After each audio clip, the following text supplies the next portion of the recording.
134, 135, 136, 136 bat shots in a fucking row. You're a victim, dude.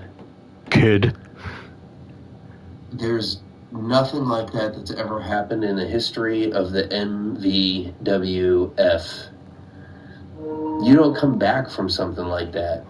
That's like when Jesus died in the ring.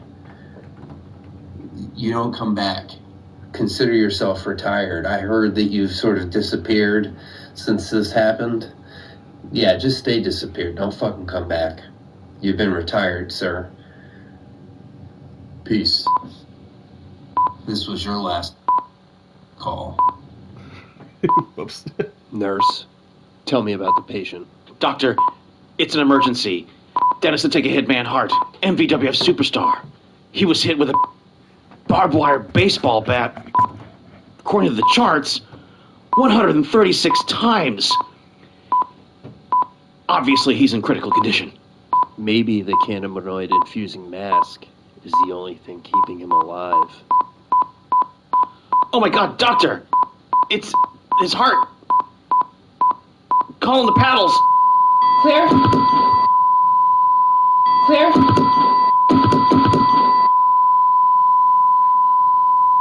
Oh my God. We've lost him.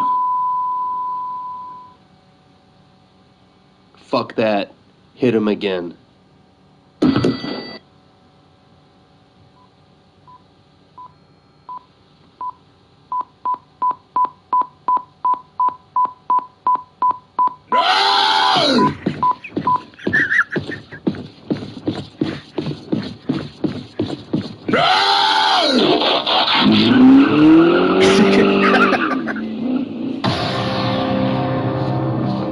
Ladies and gentlemen, it is the MVWF's presentation of Roadhead.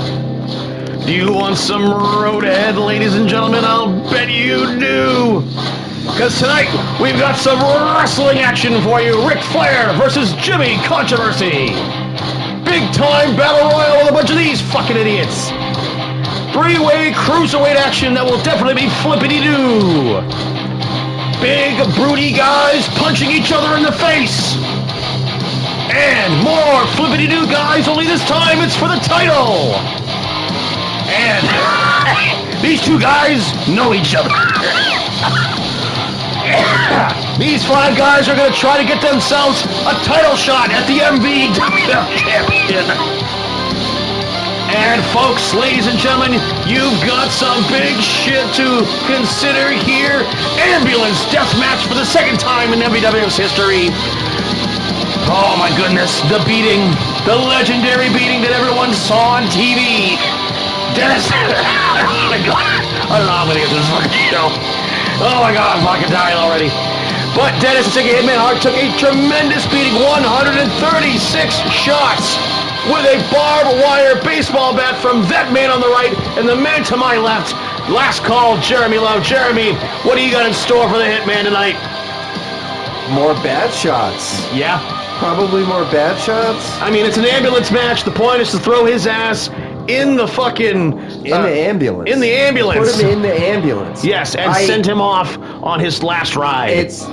But it's not. It's actually, it'll be his second ride because he had to get in an ambulance after the 136 shots to the fucking face he took. Right. So saying that it was the last ride doesn't really overlook that. I mean, but yeah. All right. So second, sure. Yeah. I mean, second ride. I mean, yeah. But it's not going to be his first trip in an ambulance. Right. It'll fuck him up. I mean, hey, who knows? Maybe he might fucking transform into a car and fucking drive away. He could. Right. And also the MVWF World Championship is on the line tonight. Dan Crane, having returned to the MVWF just 3 years ago, has had, well, one title shot. And since then, back at Diabolical a couple of years ago, and now he faces a man he knows very well in his third championship title defense, Hollywood Hulk Hogan. It's The big time clothesline against the Hogan leg drop. 2 out of 3 falls inside of a street fight. I'm looking forward to this one. Alrighty, let's get it going. Already.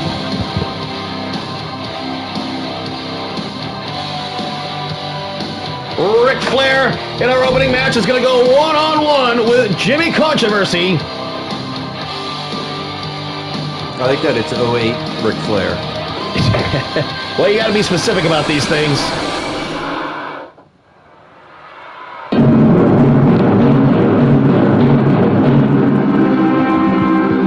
Well, this isn't the correct arena either, even though it said it was something else differently, but fuck it, we're going with it. It looks fancy. Jeremy, what do you got to say about Nature Boy Ric Flair, the octogenarian? I heard that he's wrestling in WrestleMania this year. Well, he's wrestling right in front of you right now. This isn't real. You're not real. This is a simulacrum. Well, the Nature Boy, of course, was the legend of the Death Row Tournament, the tag team tournament, when he teamed with Hollywood Hulk Hogan and won the entire tag team tournament. Hardcore style. He went out there and kicked everyone's ass. It's not surprising. Looking like he's been had a few extra slices of bread with extra butter right there in the middle, if you know what I'm saying.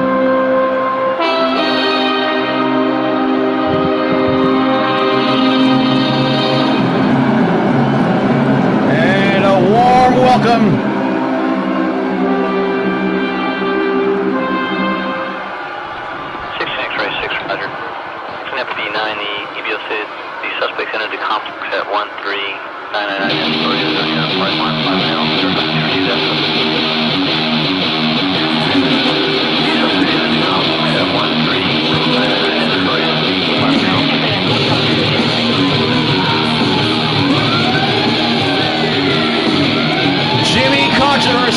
41 attribute points with one of the biggest matches of his career here against the legend, Nature Boy Ric Flair. Jimmy has not lost every match of his career. He's lost most of them, sure. He was part of a very successful tag team with Hollywood Hulk Hogan for a serious period of time. But of course, Hulk Hogan has a problem with tag team partners. That being said, Jimmy is on his own now, and he is looking for a way here to make an impression on the old man, Ric Flair. He's making an impression on me with those shorts. And Ric Flair doesn't look very impressed. That's because Ric Flair's got a big dick. Ah, yeah, the Coke can. The baby's arm. That's what I heard. Yeah. Or it's like a thermos. Yeah. Keep your coffee in it. Or it's like a can of tennis balls.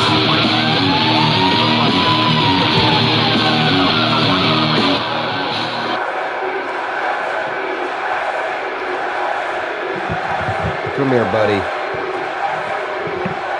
And you can see the Herculean physique of Jimmy Controversy on display. I don't anticipate... Boom! Suplex from Ric Flair. I don't anticipate this one going long. No, well, Jimmy doesn't have very much stamina. He doesn't have very much anything. Look at him. And Ric Flair, of course, in his younger days was known as a man of cardio, for sure. In the sheets. He was the 60-minute man, ladies. Yeah. I'll give you 60 minutes. What's better than a tighter sweater? 2 tight sweaters. That's right. And Ric Flair is there to see it. Oh, elbow shot to the beak. Shoves him off. Oh, shoves him off again. Flair. Oh, nice standing neck breaker right there. Takes him down. Throws the forearm and puts the feet up on the ropes, and the referee waits for him to do it. Because, come on, dude, you did it right in front of referee Skip Tracy. And Flair now got the man up in the air. So I guess from what we're supposed to glean from earlier on here this evening at the opening of the show is that Dennis the Take a Hitman Hart is going to show up for his scheduled match against you, Jeremy, here to later on tonight in the ambulance death match, and Ric Flair goes down for no fucking reason other than the fact that he's old and tired and should have never fucking wrestled this match. Yeah, that all comports. Right. Oh, man, a headlock. Gives him the face shiver. Oh, so you were saying about Dennis take He should be on. take I would imagine if he's 136 hits, man. Hart. I guess we'll see what's left of him if he manages to show up here at the stadium. And controversy gloating when he should be all over Ric Flair. Flair's going to make him pay for this. Oh, sling blade. And a stomp to the small of the back, but Flair catches the foot this time. And he's trying to relieve the pressure, but Jimmy kept pressing down. And a quick hop and a jump to the top rope. Big time splash. All 10 ounces of Jimmy Controversy coming down on top of Nature Boy Ric Flair. Thank you for your input, Jeremy. You're welcome. And now an inverted figure four, the opposite of what Ric Flair does. I just wanted to make awkward eye contact with you. Thanks. You're welcome. I appreciate that. Oh, big time aerial move. And Controversy ready to take some risks, which is what he's going to have to do since he is at a deficit in just about every category of statistic against Ric Flair here tonight. Top row, Flair now to his feet. Drop kick caught him right in the nose. Hooks the leg. No feet on the ropes for Jimmy Controversy. And Flair kicks out again. I got to give Jimmy Controversy credit here. He was not the aggressor in the opening minutes of this match, but he has turned it around here, and Flair is now sucking wind.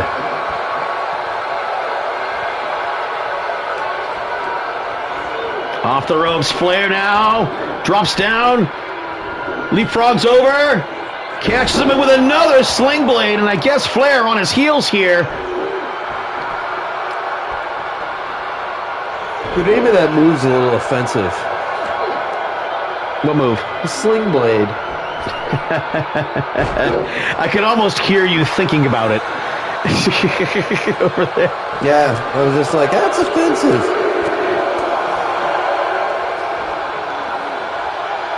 All right, we'll call it the whirly bird. Call it the What neck Ozzy thing. calls a helicopter a whirly bird. Let's call it the neck move. And a deliberate stomp to the back of the leg right there, driving the knee into the mat. And now Flair unleashing with some strikes. Ooh, how about there? A punch to the temple and a clubbing blow to the upper spine. Yeah, you get him.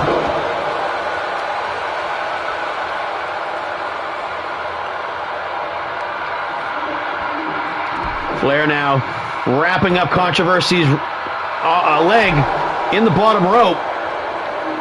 Again, you know what he's thinking here, Jeremy. He's thinking figure four.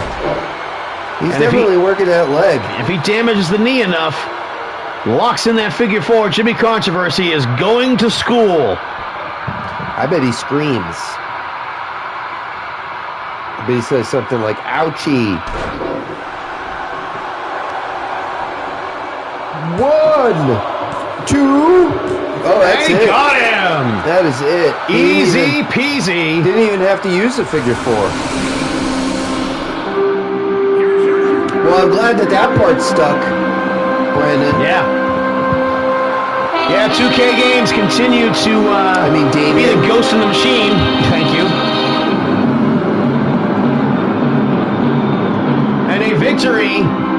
Is he a septuagenarian or an octogenarian? No, he's not 80 yet. Whatever. He's old. Geriatric guy. Old fuck.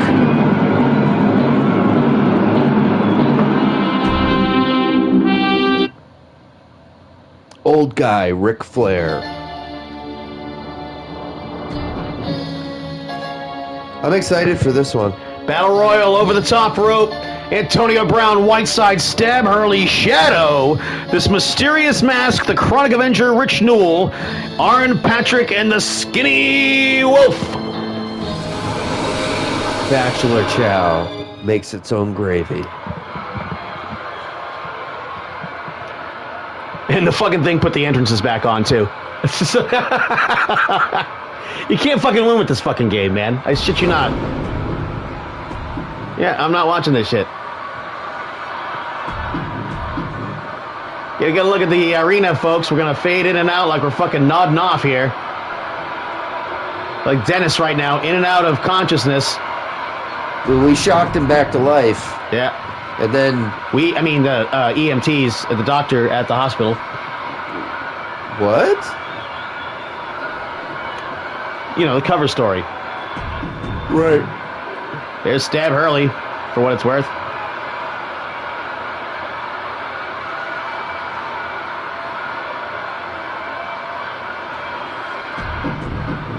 I think there's a fire in your kitchen. Yeah, there's a candle. So I'm right. Right. Got it. There's Whiteside. Say hi, everybody.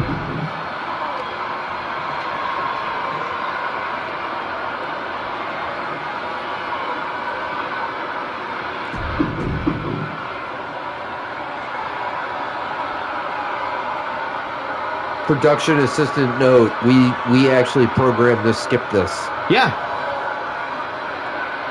The fucking thing just changes shit on you and stuff, you know? It's like it's just trying to edit the fucking show. You don't need 8 entrances for a fucking battle royal.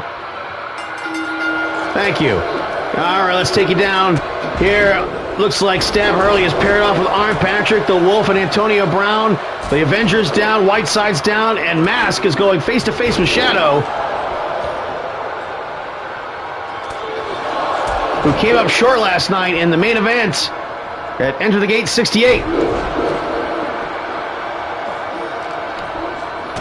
Apparently Brandon Bones lost about 250,000 space bucks on that one. Is that the currency of money they use in Ice Pirates? Oh, well, yeah, and the Wolf is out, as is Whiteside. Two of the most dangerous men in the... Oh, and out goes Stab Hurley. Oh, and Arn Patrick gets nailed from behind. Gotta watch your back here in the MVWF, and look at the mysterious Mask. Antonio Brown with a drop kick.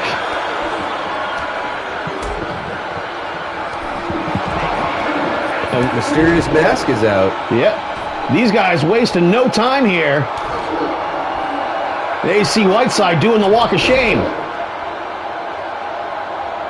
I love the new drone footage that you're able to get. Clearly, the FAA allows drones flights inside arenas. WWF does it. Or WWE. WWF? What's that? What old people call it.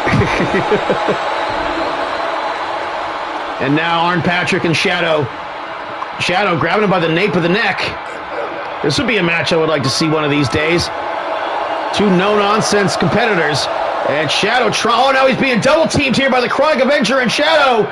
And Arn Patrick holding on for dear life here.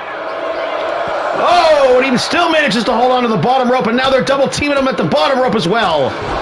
But Antonio Brown interrupts the proceedings.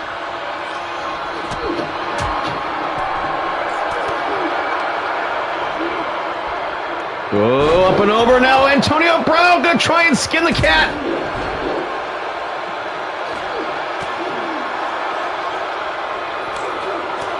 And weirdly enough, through all of that, Arn Patrick got a little bit of a reprieve. Look at you with a 25-cent word. Did you know that the word, well, you know, the French stole a lot of words from English, like recipe, recip. Oh, yeah. There's sense. A little fucking language note for you there. Recip. Yep. Everyone a little bit smarter than they were just a second ago. Recipe? Yep. And it looks to me like the Chronic Avenger's got a big gash on the right side of his head, and he goes flying over the top rope thanks to Shadow. And you've got to give these NWA guys a lot of credit for their, you know, infrequent but, you know, more recent ventures here into the MVWF here. They have really made the most of it. Oh, and again, Antonio Brown hanging by his cat claws.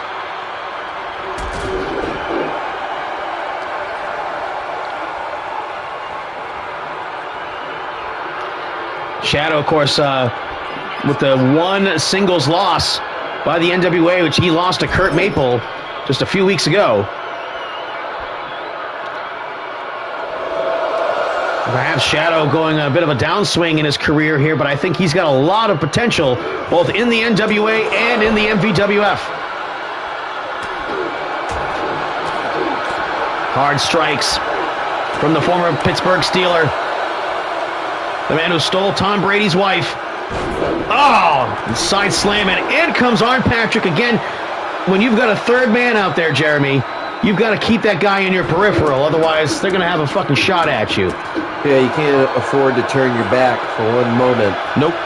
And these battle royals, they're varied. I mean, cage matches, all the different kinds of things and situations that promoters will put a competitor into. The battle royal remains one of the most dangerous. And look at that reversal right there by Antonio Brown. Yeah, look at it. Brown, though, got to give him a point right there for keeping his head on the pivot. Back suplex. Well, it highlights the point we were just making, right? Guy constantly have your head on a swivel. Oh, man. Oh, and Shadow being double-teamed here.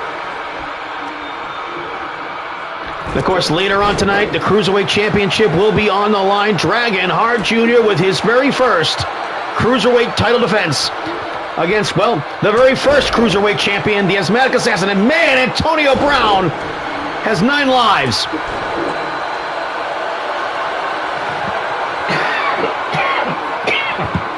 And a bear hug in a battle royal.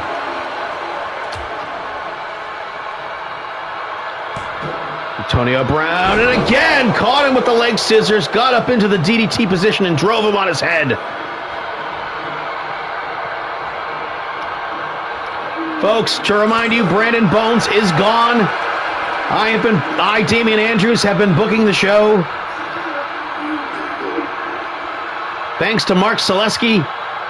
And now Shadow gonna try to get rid of the pest, Antonio Brown, but again, you've got to admire the resilience here of Antonio Brown, Jeremy. Oh, and he finally got him that time. Famous last words. Yeah, overpowered him. It's like you jinxed him. And now, Arn Patrick gonna go for the elimination on Shadow. Down to one member of the MVWF versus one member of the NWA. Shadow holding on by his fingernails. Arn Patrick gonna try and get rid of him here. He's got the foot on him. Oh, and a shot. Creates some separation and walks right into the kick. Good turnaround, good timing. Standing vertical suplex, and an Arn Patrick here. Feel like maybe he might be a little bit of an underdog in this situation here, but man, like I was saying before, I'd like to see a one-on-one match, and I'm kind of getting one here. You are now. And Shadow here, perhaps getting a little frustrated, start to choke him out.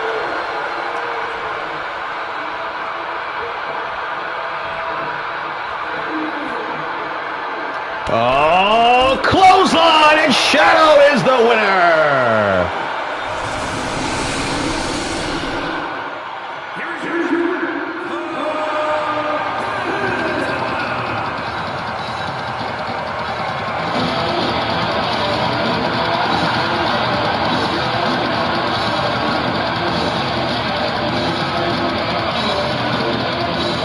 The student of the Phenom, as he is called in the NWA.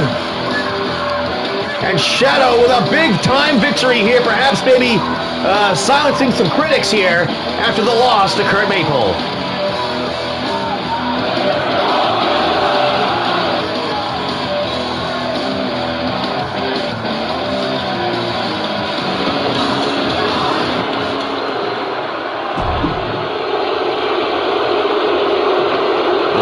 Cruiserweight action coming up here tonight.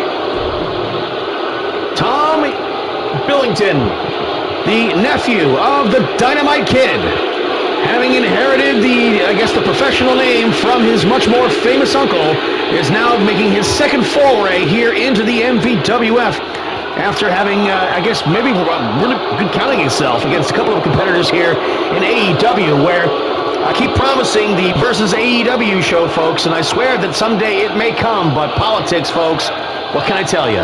Tony Khan, man.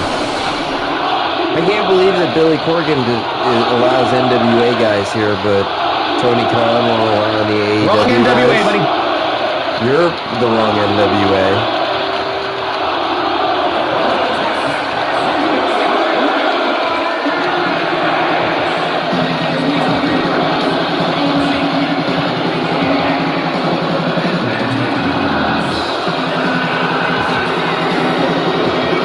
Wait, you mean non-stop wrestling action? Yes. And of course, Greg, My apologies. White Dragon himself, the commentator on the NWA, celebrated his 38th birthday on over New Year's. Oh, happy birthday! Happy birthday, sir. Thank you for being a participant. And of course, thank you for taking Brandon Bones off our hands so we don't have to see his bitch ass wrestle anymore. Right, seriously, fuck that guy. Yeah, really. I mean, fuck off, Brandon Bones. I heard he lost the AWA title, like in his very first title defense, got his fucking ass kicked by the guy that he was boosting up, a guy named Tomura, and Tomura went out there and kicked his fucking ass. When Brandon Bones gets an ass kicking, he probably deserves it. The world celebrates, that's for fucking sure. Every time Brandon takes an L, an angel gets its wings.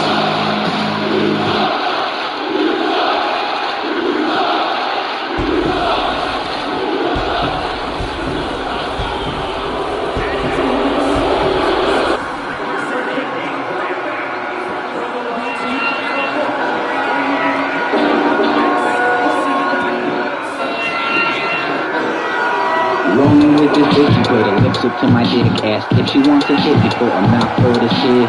Danger Boy, the son of El Hamburguesa, former World Tag Team Champion, Getting down, getting nasty, and all the bitches has been pursuing the Cruiserweight belt, has had a couple of shots at it at this point, and has come up short. He even had the unique opportunity briefcase not that long ago and lost it to Too Cool Koido, who lost it to his own father. And now Danger Boy, who's, well, he's been in a downswing in his career, really needs to do something to make up for it here, Jeremy. I think he's doing something to make up for it with that outfit.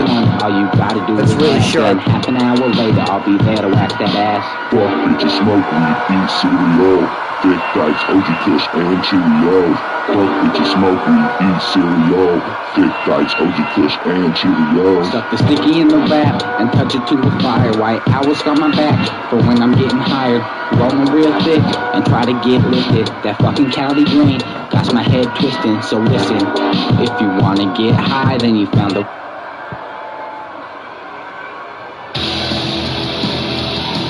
And look who's not in a good fucking mood today. The man who just lost the Cruiserweight Championship in an all-time Cruiserweight Classic to Dragon Hart Jr.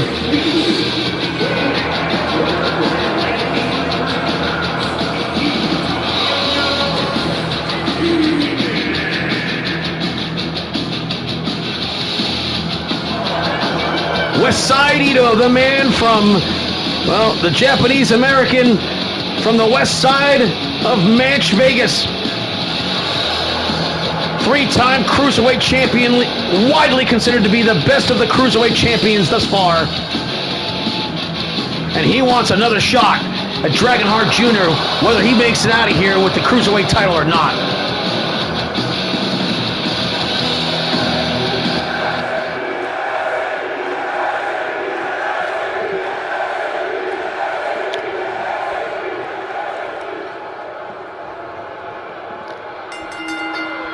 All right, Cruiserweight rules, 25 minutes, no rope breaks, no countouts, disqualifications are on. And of course, that being the most controversial of them all, because thus far, a lot of these Cruiserweights have not had much interest in following these fucking rules, Jeremy. Yeah, I mean, that's what happens when there's not a consistent rule set. Yep. Referee Smellany. Oh, code red. Tommy Billington takes him down with the STO. And now Danger Boy just tearing at the face of the Brit. Nice arm drag takeover. Oh!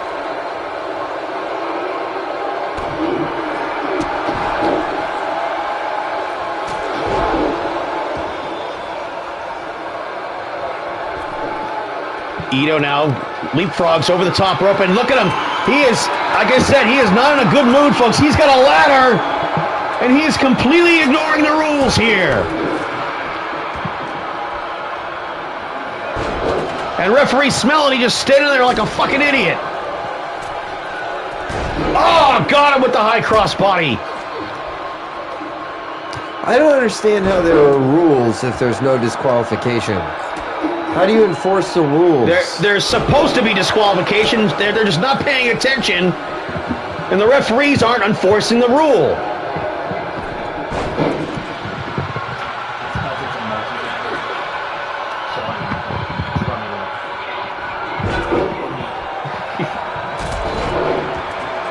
Oh man, Dynamite laying on the ladder right there. That's not a comfortable place to be.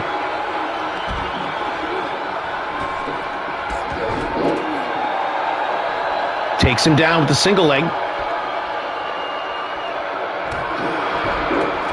Ito's still down.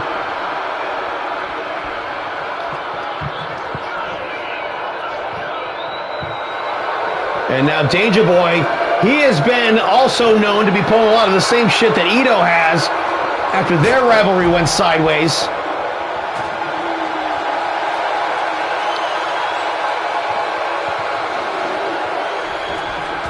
Billington coming over now. That ladder, that table. Oh, what in the fuck was that? Danger Boy breaks the table in his face.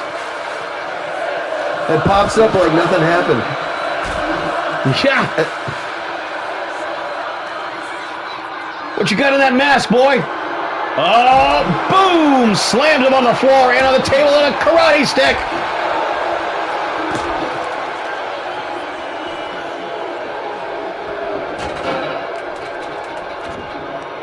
Well, I guess if the referee's going to use discretion, at least she's being consistent. And Ito now just surveying the damage. And Billington's got the karate stick. And he walks right into a drop kick of Danger Boy.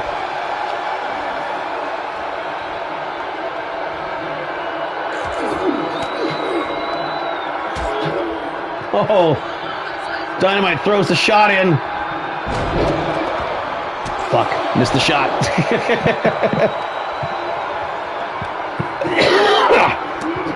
Oh, nice. Ito Kanorana takes Danger Boy over, and Billington gonna pick the bones. And try to break the arm with a knee strike to the arm.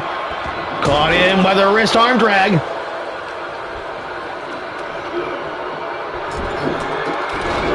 Man, Ito can just leap from his feet into the Rana from any position. Oh, just stabs him in the guts and a hard shot to the head.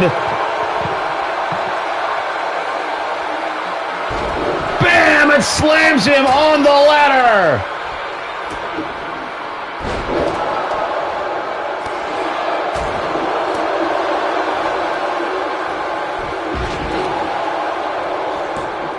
Man, look at Ito. He spends more time off his feet than on his feet.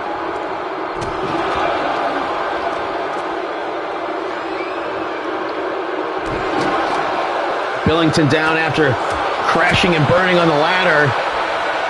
And now, well, the abdominal stretch. Yoinked him up a little too high, but gets the German suplex instead. And another springboard high cross body from Danger Boy. This is definitely proven to be the flippity-doo-dah event or match that you said it'd be. Yeah, absolutely. Cruiserweight style action for sure. Oh, Ito just runs into frame. Man, he is energetic. He is motivated here. Both men collide. Drop kick to the back. Danger Boy catches him. Danger Driver!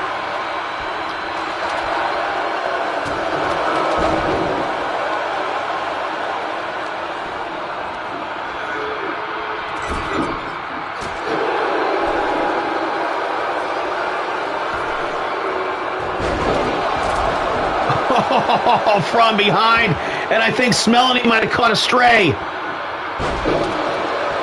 No, there's this really good, interesting, smelly part of the mat right there, and she's getting a good whiff of it.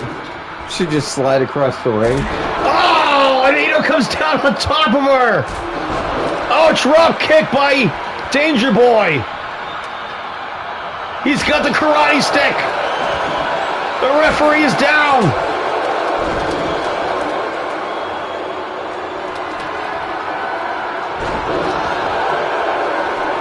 Shoulders down. 1, 2, 3. Got him. Ito is the winner, and he's looking perhaps now for another shot at the Cruiserweight Championship. Fun little sprint right there out of these three guys. I mean, they really went for it. You got to give them credit. That was a pretty convincing win.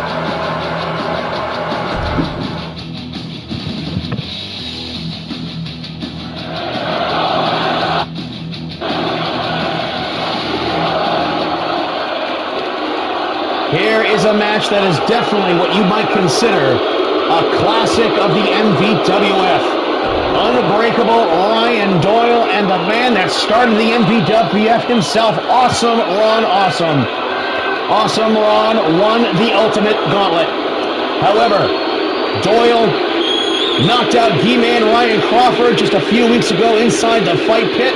He is on the upswing. These guys are looking for chances at the title. Let's see what happens.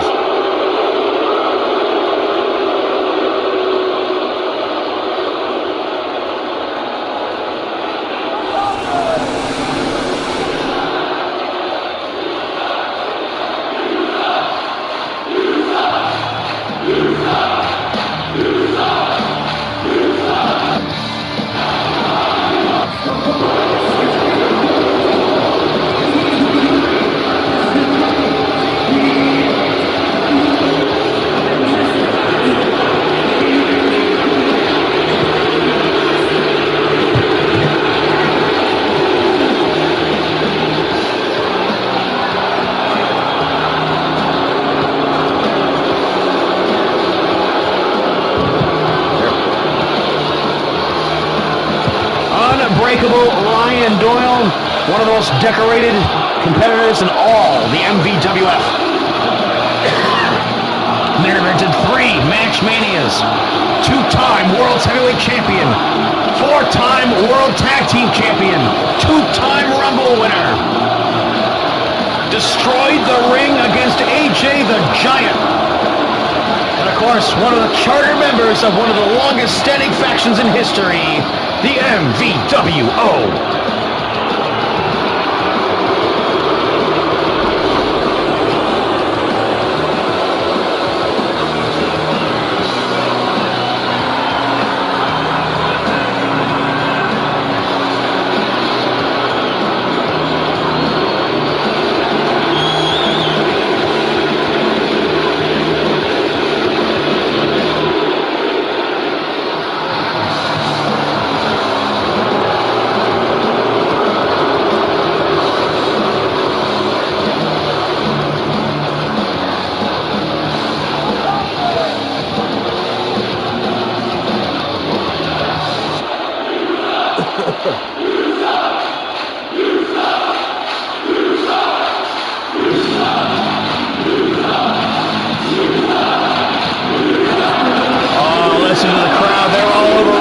Because he failed to win the World Championship.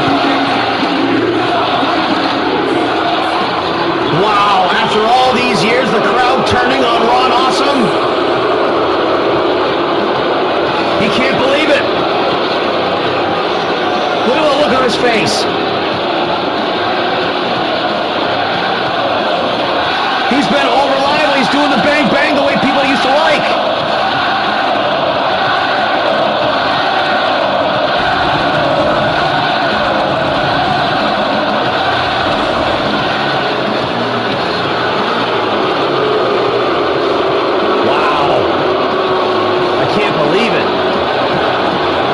So maybe over on this side of the ring, there's a few people that still like him, but man, I've never seen the crowds this much against him. Wear that leather coat.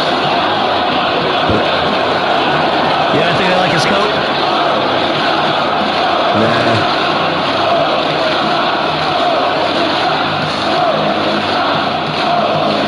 He looks genuinely upset.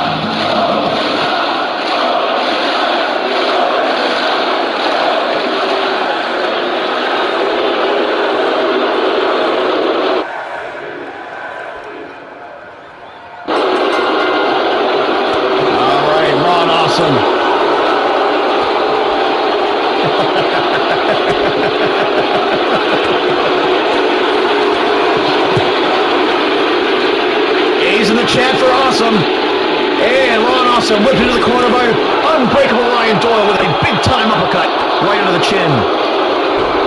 Oh, look at this. Single leg takedown here. With the heel hook, perhaps. Ron punches his way free.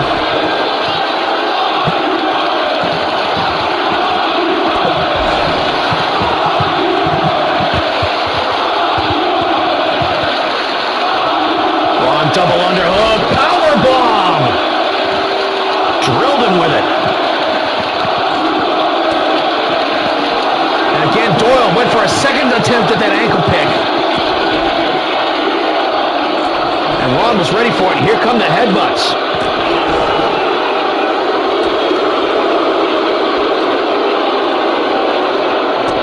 Check out this capacity crowd here, folks. The MVWF sells out everywhere we go. You don't want to miss it when the MVWF is broadcasting live on the tube.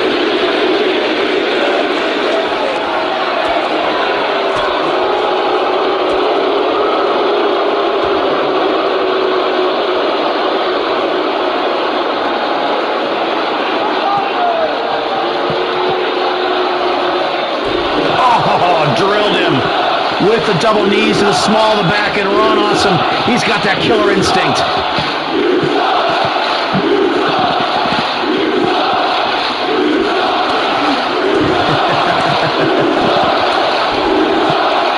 Yes, chat, there are rumors that Dennis is not alive anymore, yet still somehow animated.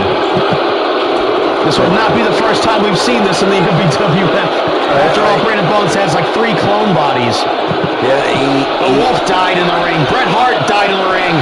Oh, high cross body from Doyle. Don't usually see that out of him.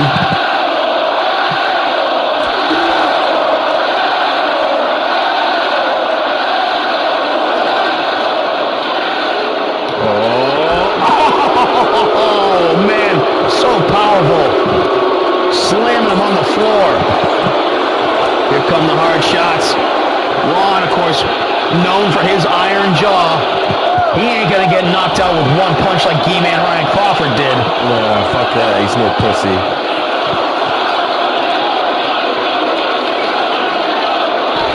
Oh, Fisherman Buster for the Unbreakable one, and Awesome is down. Oh, nice up kick right there.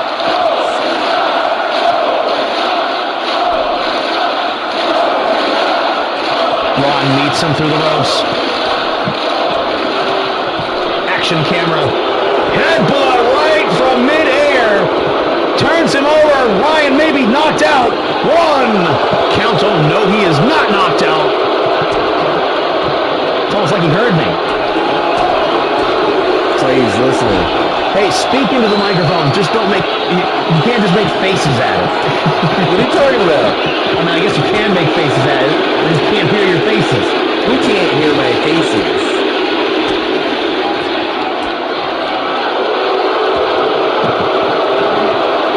And now Ron, again, going methodical here on Doyle.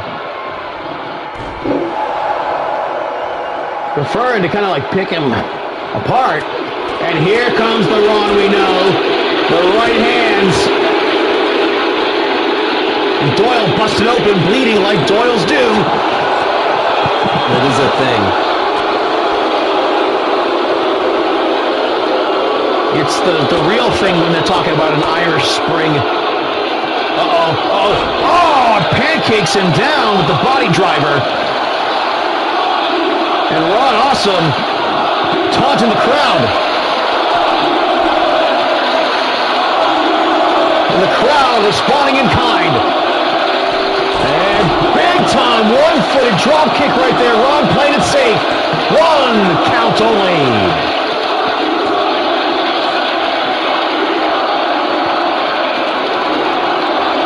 Picks him up on the shoulder, clotheslines him on the top rope.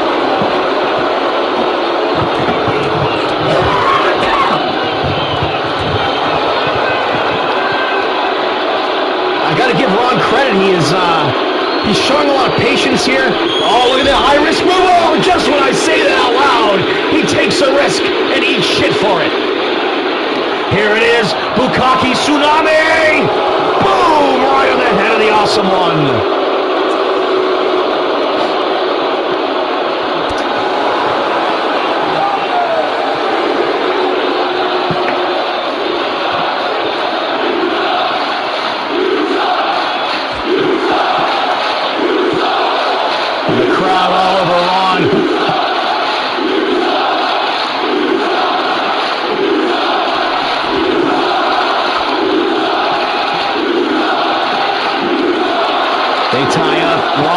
Him up again, and another clothesline on the top rope. Ron keeping it simple here. He made a mistake taking that big risk. Oh, look at this, just muscling Doyle around here. Wow. He wants to, he want to show that he's like this grappler? That's a bad idea. Oh, runs right into the headbutt. Doyle's got a black belt in Brazilian Jiu-Jitsu. Yep. Law degree in ass kicking. That doesn't make sense, but alright.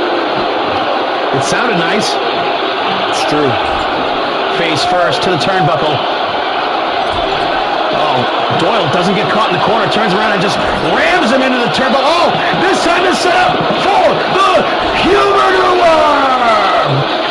That has got to be it. 1, 2. Oh my God, Ron kicked out. And proved it doesn't have to be anything.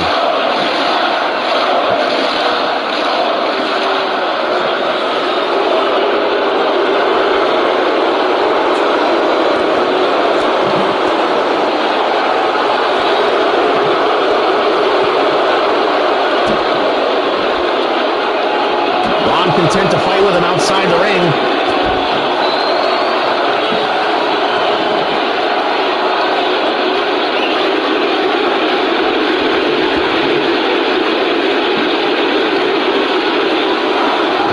Looking like he might be stalking for a weapon, but he better not. Referee Skip Tracy will enforce the rules, even if Smelly won't. Uh-oh. Ron going to the top rope. What's he gonna do? Big time headbutt from the top rope. 1, 2, 3. Ron has done it.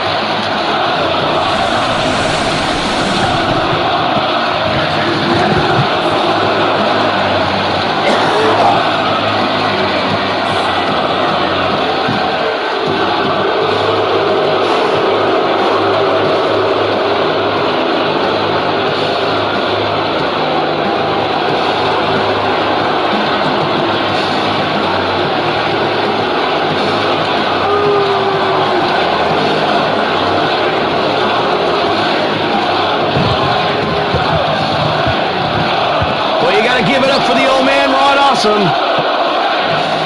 He beat that other old man. Yeah, he took the humanoid and came back from it.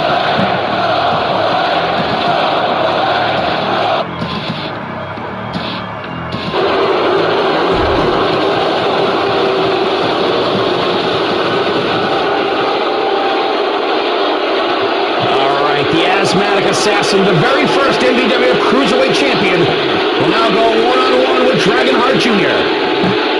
for the Cruiserweight Championship. This being Dragonheart Jr.'s very first championship title defense.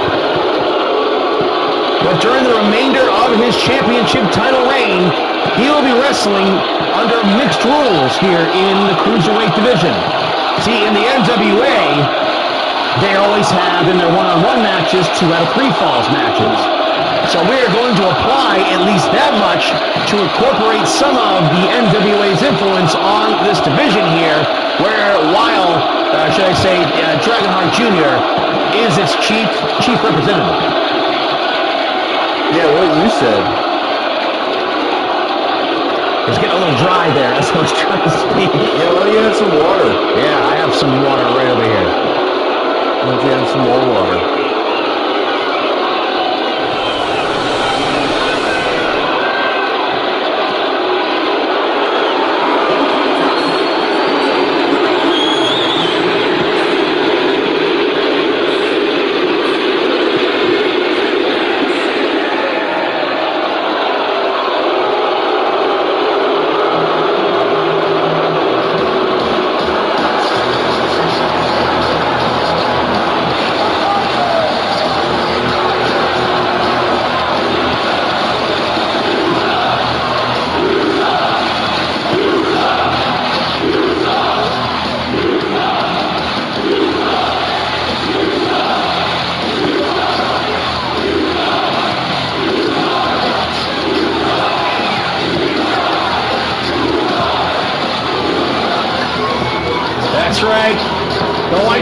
himself is in the chat right now. Say hi, everybody. He's pulling for his man on his very first title defense. His father, Dragonheart Jr., backstage giving encouragement to his son.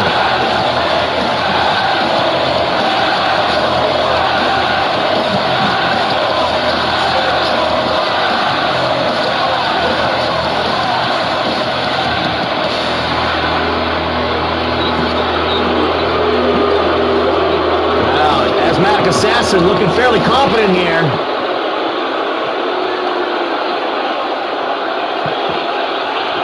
And here comes the champion.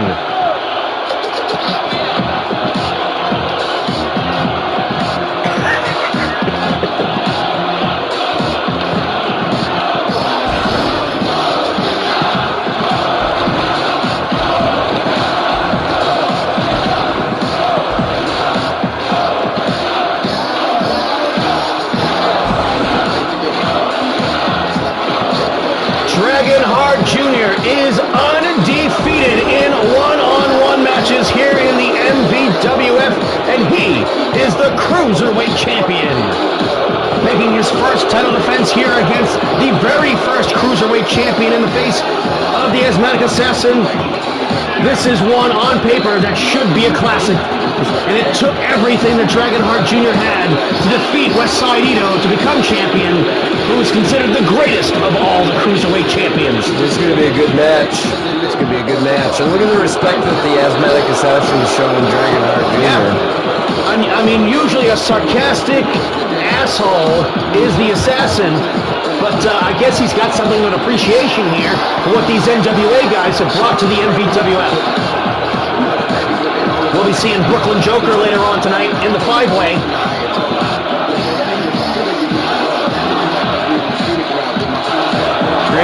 Great entrance music.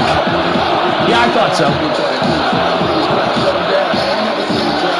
It's one of those things that always might be around, you know? Sorry, folks, that's an inside joke. Sucks to be you, because you don't know it. And let's take you down to ringside for the introductions.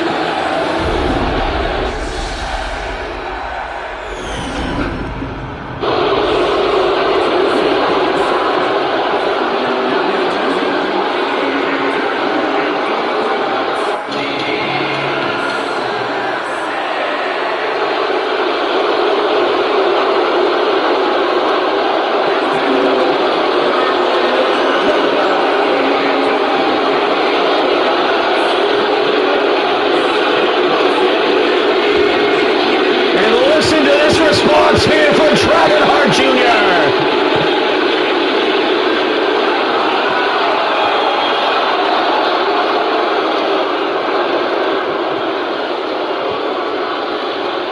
So light on his feet, absolute courage, fearless in his attacks. Dragonheart Jr. has earned this championship here. Referee Smelly lifts the belt up, showing the crowd what's at stake here.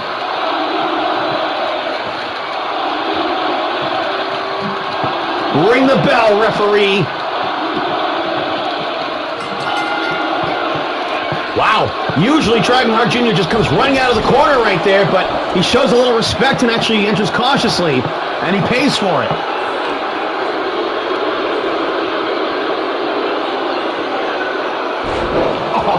Oh, get a close look at that. And now the assassin on his man here, whips him into the corner. Comes in with a clothesline.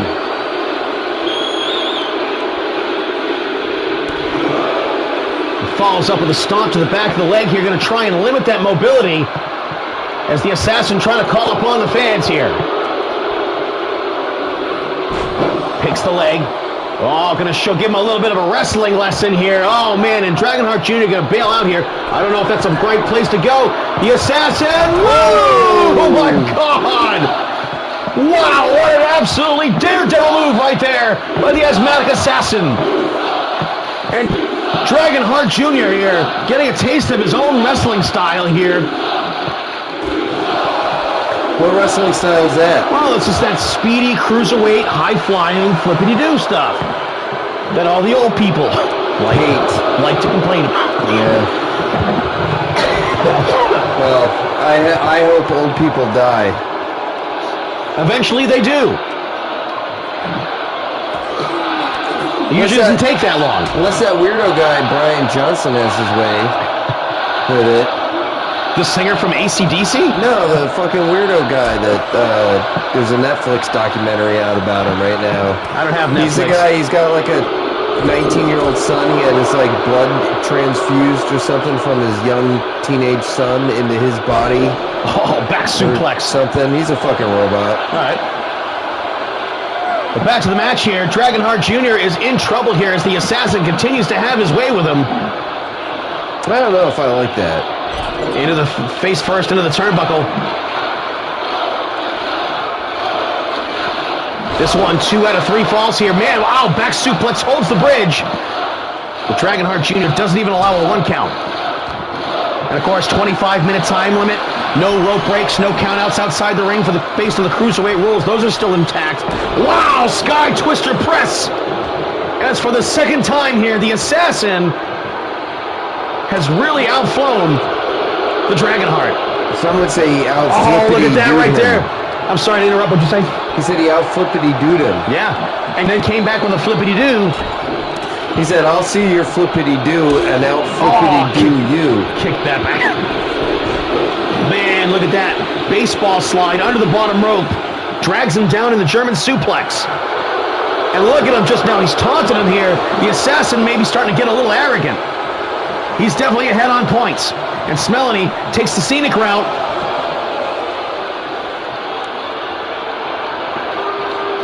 And again, Dragonheart Jr., I'm starting to detect, like, perhaps maybe he's in a little bit of trouble here, Jeremy. I mean, if things keep going drop kick!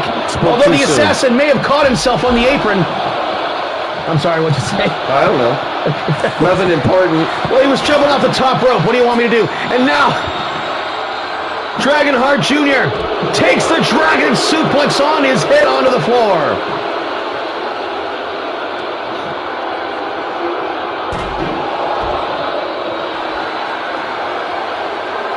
Man, he's in trouble.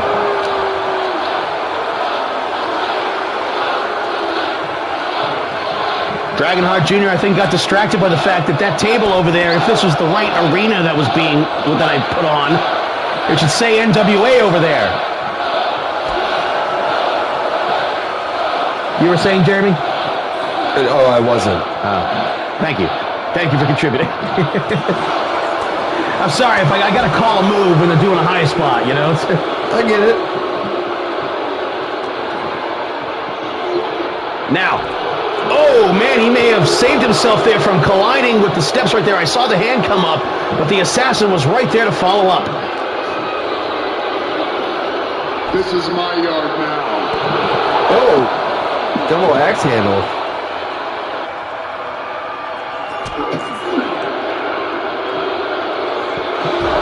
Man, DDT on the floor. And this no countout thing is really working in the Assassin's favor. And Dragonheart Jr. is going to have to bleed for the cause here tonight. And now he is in the asthmatic lock.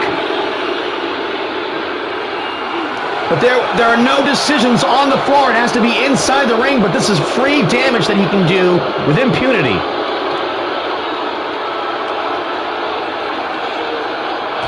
Face first to the turnbuckle, and Dragonheart Jr. may be getting a little frustrated here. Don't sell your stall, young man. Sell your asshole. Or that.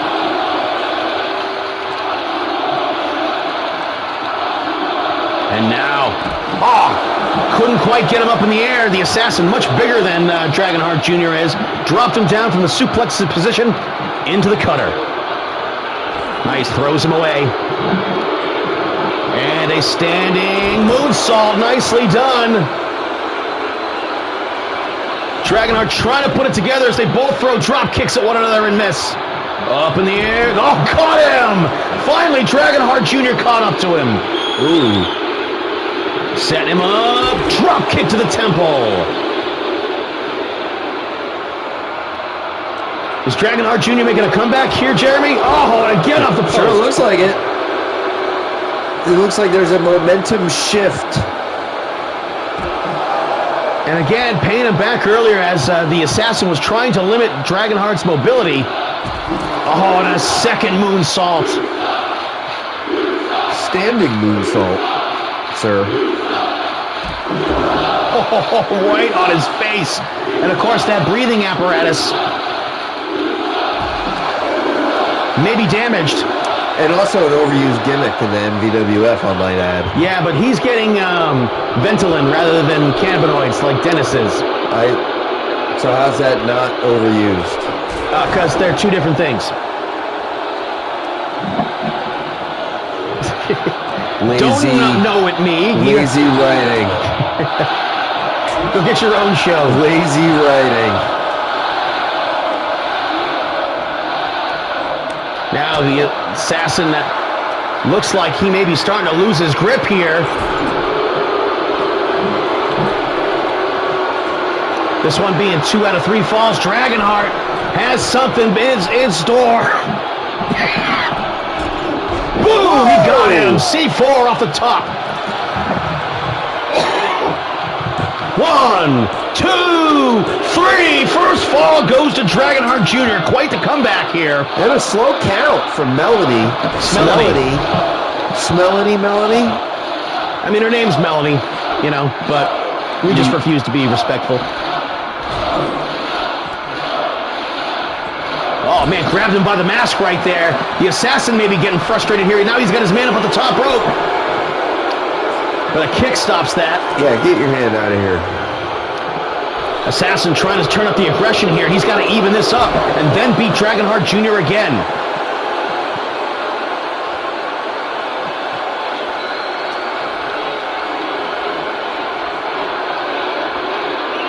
Dragonheart Jr. face first to the turnbuckle. And again, the assassin going back after what he was going for earlier. Going to try and get him up on the shoulder, and whatever it is, this is going to be an avalanche something. Boom! Into the Falcon Arrow, hooks both legs. 1, 2, 3, and the assassin pins Dragonheart Jr., and he knots it up.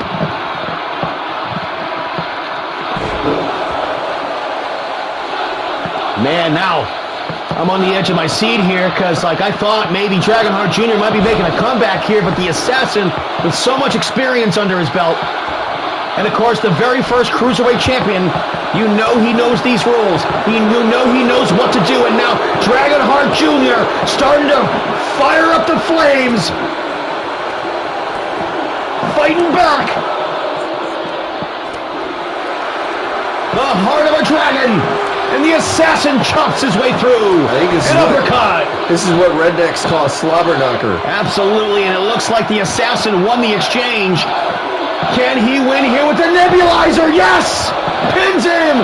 Foot of the ropes, referee. 1, 2, new champion! Oh. The fear under the ropes, referee!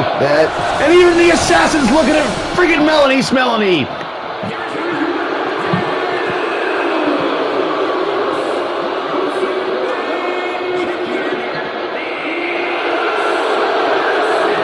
And Dragonheart Jr.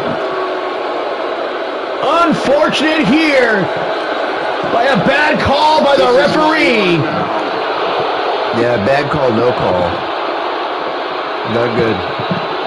That was not how you wanted this to go, America.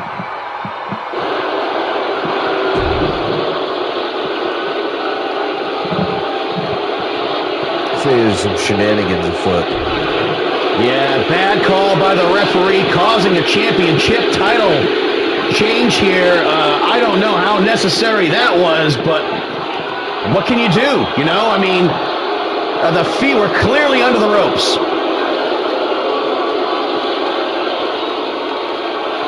All right, time to get some of these music cues going.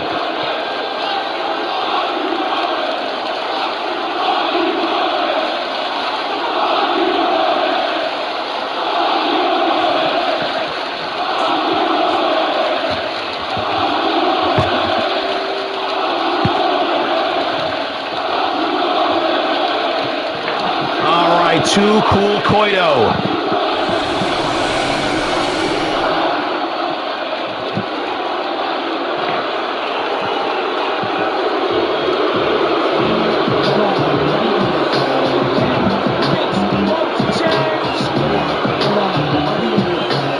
Cool Koito, the man that rid the MVWF of F-bomb, and thank you every day for that. Going up against an old enemy in the form of Sensei Mark Zaleski.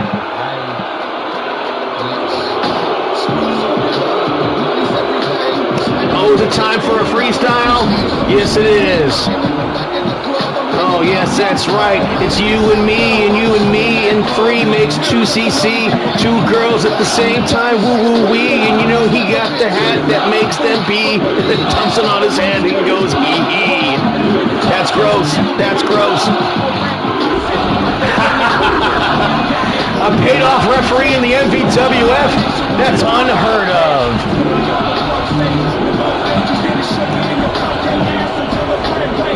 You gotta know that the offices of the NWA will be calling the offices of the MVWF sometime in the near future, looking for a rematch between Dragonheart Jr. and the Asthmatic Assassin for the Cruiserweight Champion, for sure.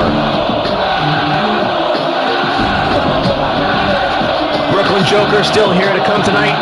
And of course, our main event, Dan Crane versus Hollywood Hulk Hogan for the MVWF World Title. And also, don't forget the 5-way. And also, don't forget what you bought your ticket for here tonight. The Ambulance Death Match. Dennis Take a Hit Man Hart versus Last Call Jeremy Love. It's going to be violent, folks. Put Grandma to bed. I think after this match, it's going to be time for a smoke break. Smoke break. Smoke break.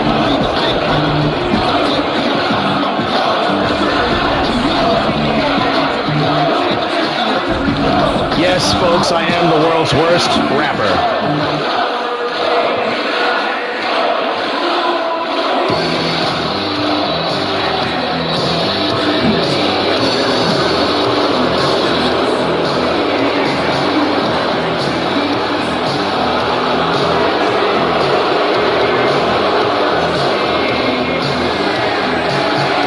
Sensei Mark Zaleski, the sensei of Cobra Kai.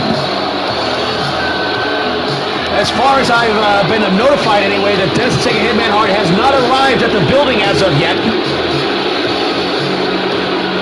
So you know that Sensei has to be on edge.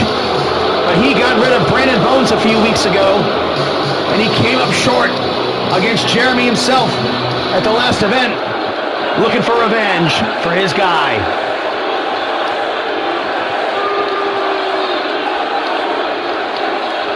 Got some rogue fans in the crowd, that's for sure. And Zaleski comes out with the strikes. Koito, off balance. Spin kick, baby. Sorry, folks, I'm getting over a sinus infection. But the show must go on.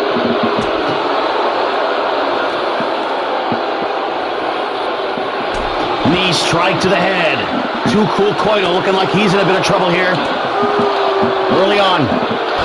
Nice pick of the leg. Easy to grab with the curly boots. Get a good grip. Reverse suplex. Puts him on his guts.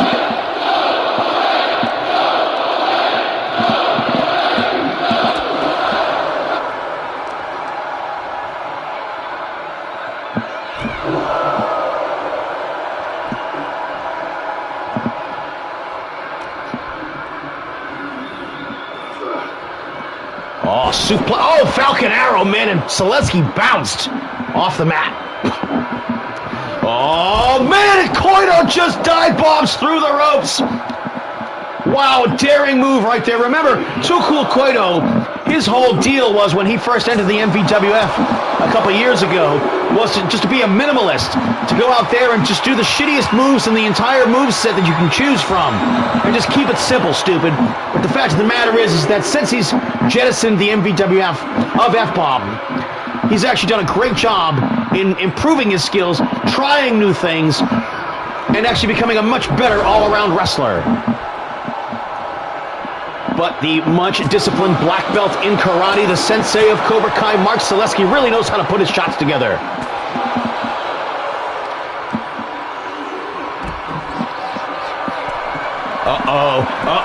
Koido now. Oh, he decides better of it. That was a dangerous move right there that he was about to attempt, but Selesky was nowhere in the drop zone for him to want to be. And now he finds himself in the tree of woe. And the knee strikes to the soft belly. And a stomp to the many chins. Oh, the kick to the head, side swipe, nice takedown right there, into the heel hook, Doyle style.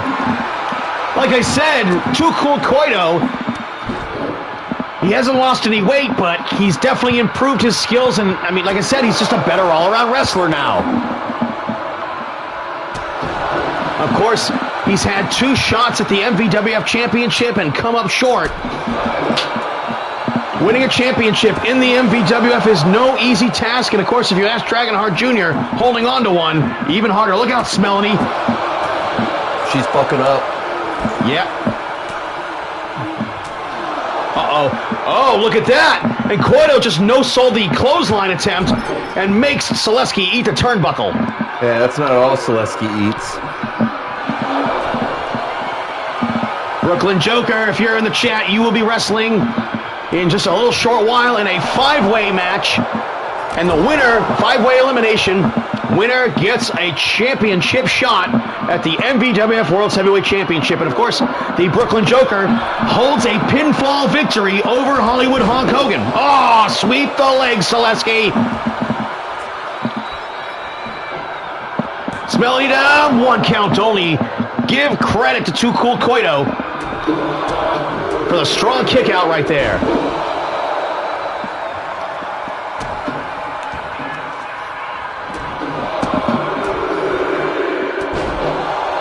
And the crowd behind Selesky here counting with every strike. Look at that springboard moonsault getting the job done. Another springboard move goes to the well once again. Will we see a third one? No, he's going to the top rope. It's time for the Steve Perry press. Boom, he got him. Shitty camera shot. Fuck. 1, 2, 3, and Selesky wins.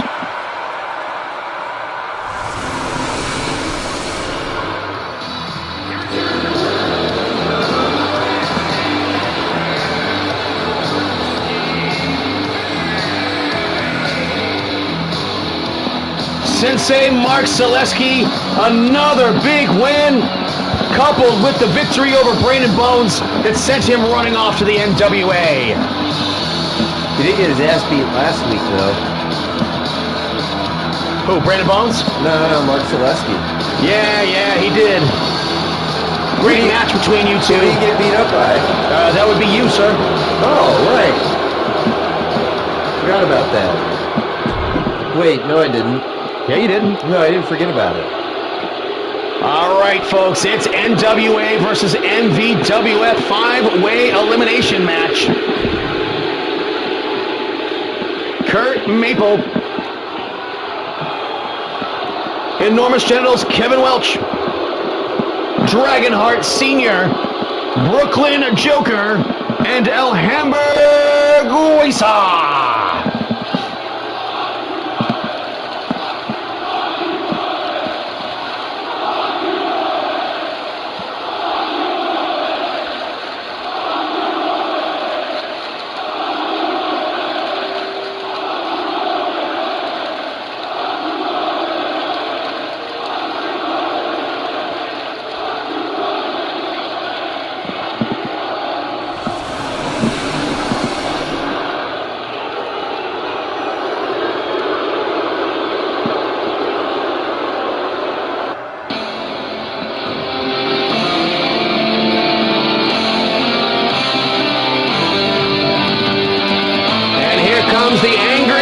French-Canadian in all of Calgary. He only lives there because his lease hasn't run out yet. He thinks bacon is ham cut into circles.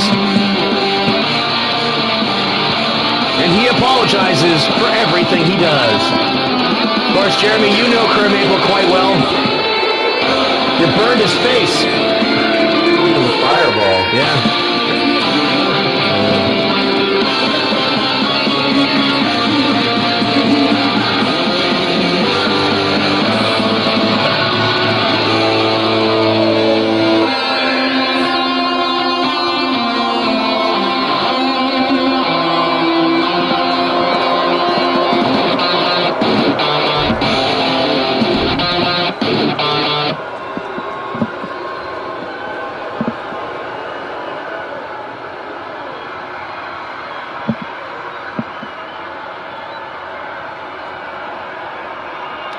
Maple, rookie in his very first year as in the MVWF.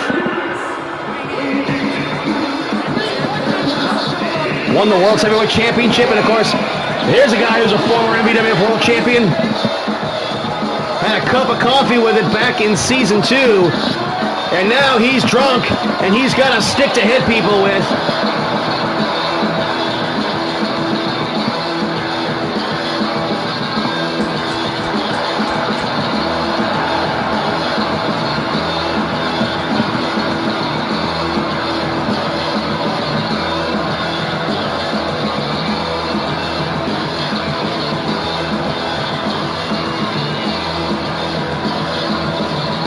Of course, Kevin Welch won the Ultimate Violence tournament years ago. Was used as a pawn by G-Man Ryan Crawford, former drummer of the King's Petition.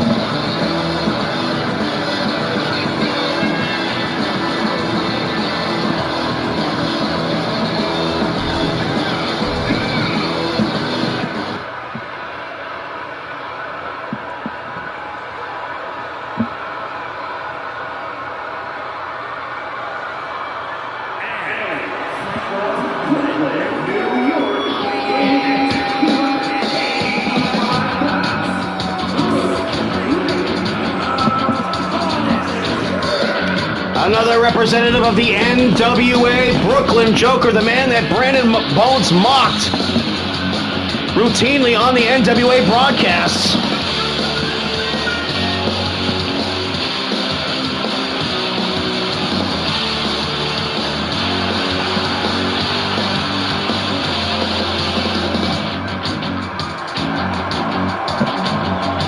And of course, pinned Hollywood Hulk Hogan to win the War Games, NWA versus MVWF.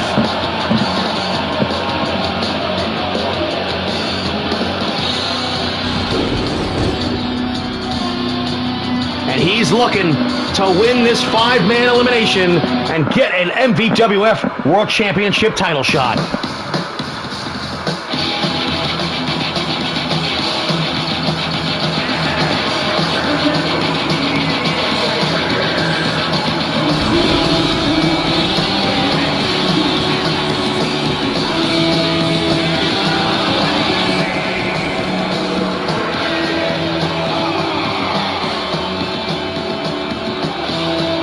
Well, Dragonheart Jr., or excuse me, Dragonheart Sr., I should say, was the hero of the War Games match. Without him, I don't know that Brooklyn Joker would have been there to win that match. He was absolutely phenomenal.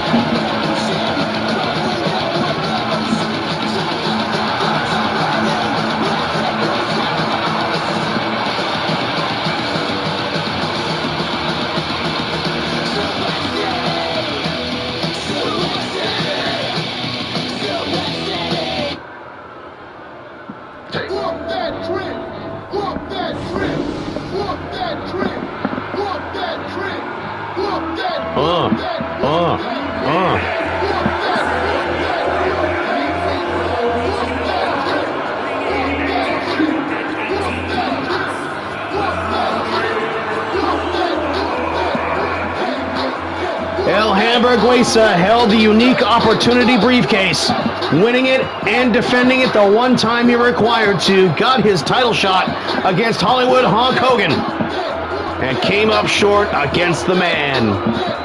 That was El Hamburguesa's second opportunity at the title, and as they say in the lore of the MVWF, if you don't win at least by like your third title shot, like, you're fucking done. Yeah, you just get retired out of the whole fucking federation. And that's where Crane finds himself here tonight. Having had 2 title shots over his return to the MVWF. And now, well, he might have a last one here. 2 out of 3 falls against the champion here tonight. But 5-way elimination match here. Holy shit, look at the size of Brooklyn Joker compared to everybody else. What in the fuck? Oh!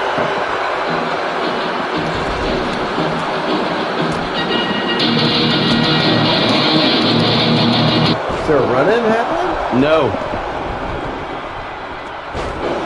Production error. Yep. Still working the bugs out. Forever. And it's NWA versus NWA over in the corner. But truth is, every man for himself here if you want the title shot. And Kurt Maple is going for it. Kurt Maple, the only man in the MVWF to defeat an NWA competitor one-on-one.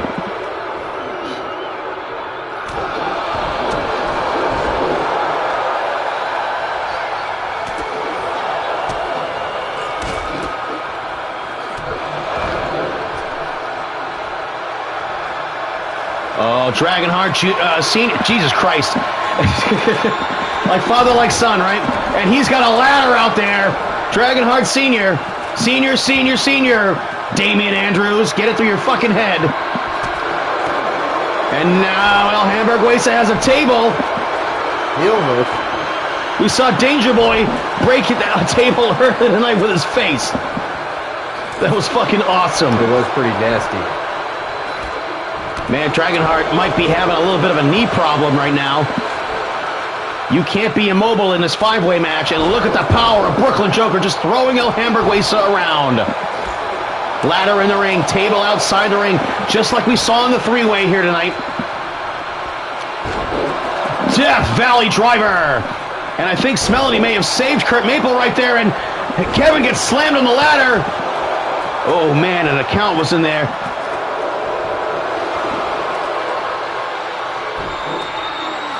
Fuck, where is he? Brooklyn Joker in trouble, but he's breaking the grip. Oh.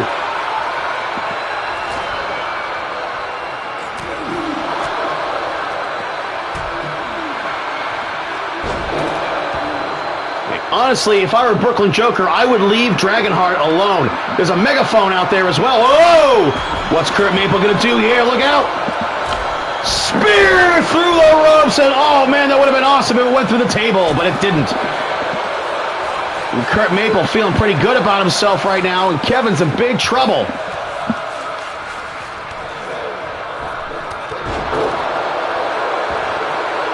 Bear hug by the Joker here, looking for the first elimination.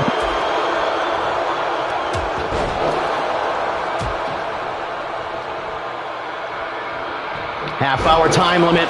These guys got to get the work done. They can't fuck around.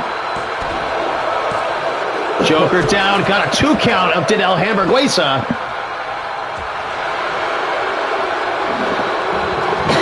Oh, we were supposed to take a smoke break. I will take it after this match. Oh, look at Kevin. Look at him press Brooklyn Joker over his head. How powerful is Kevin's body?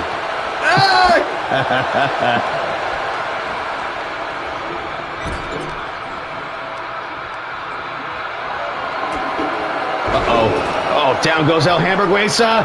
Dragonheart. Dragon Conrana. Through the ropes to the outside.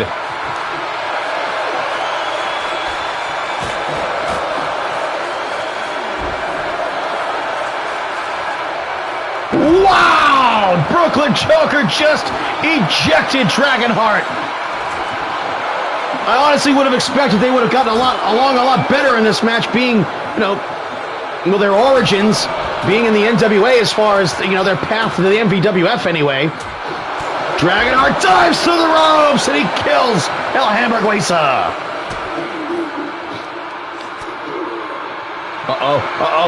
Powerbomb, boom! Oh my God, into the apron!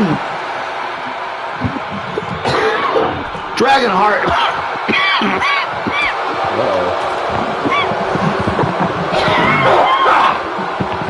Trying his best to eliminate Brooklyn Joker. I'll finish my thought. Don't you worry about it.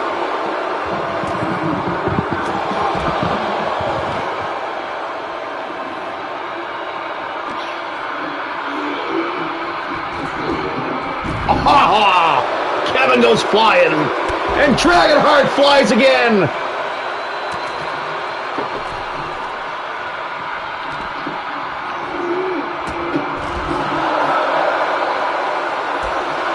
Let's get him posing.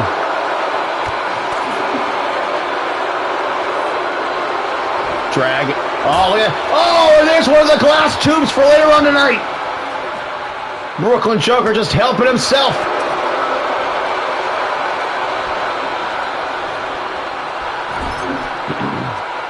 Look at him, tell him to shut up.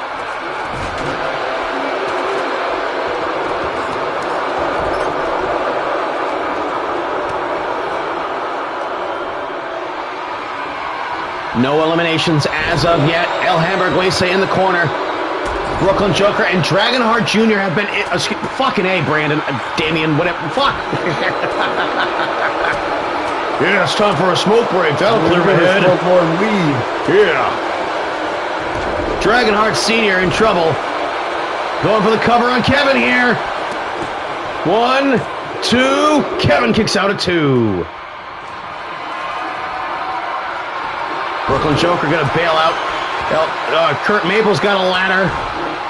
And it looks like he wants to give Brooklyn Joker a kiss with it. Oh, throws it on him.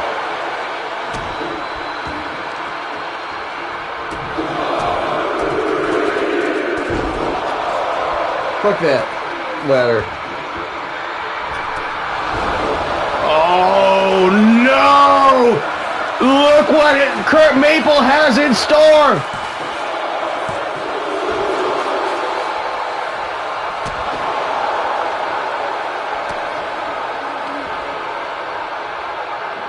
And up on the shoulders! You go on the fire table. No, you go on the fire table. Yeah. Hey, get on the fucking fire table. No, you get on the fire table. It looks like no one wants to take the bump.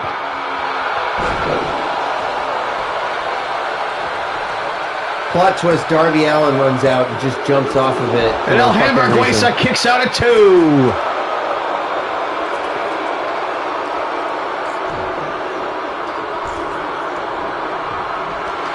Uh-oh.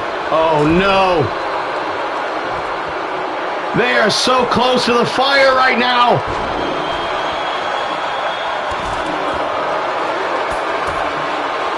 And Brooklyn Joker has another glass tube. Boom! And breaks it over Kevin's head.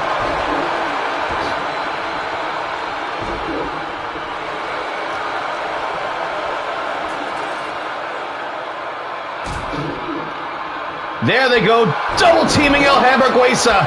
The NWA finally working together, but that lasts a couple of seconds before it falls apart.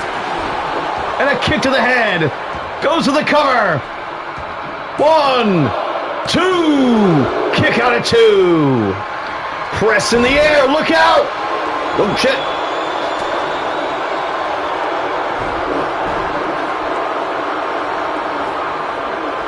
And the half Canadian crab here. Kurt Mabel trying to get Kevin to submit.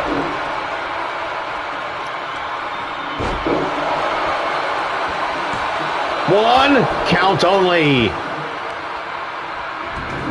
And Brooklyn Joker now has the steel steps as this one is getting out of hand here, Jeremy. I don't even know what to tell you about this burning table. I can't believe the fire department has been called in yet.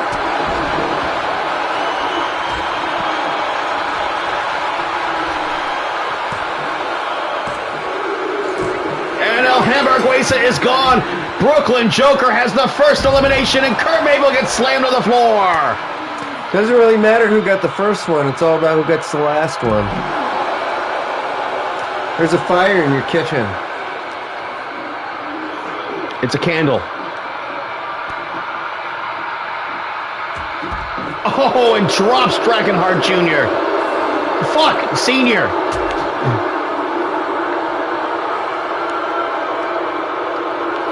Kurt Maple wants in on... Oh, man. I got a feeling Kurt Maple may be targeting Brooklyn Joker here.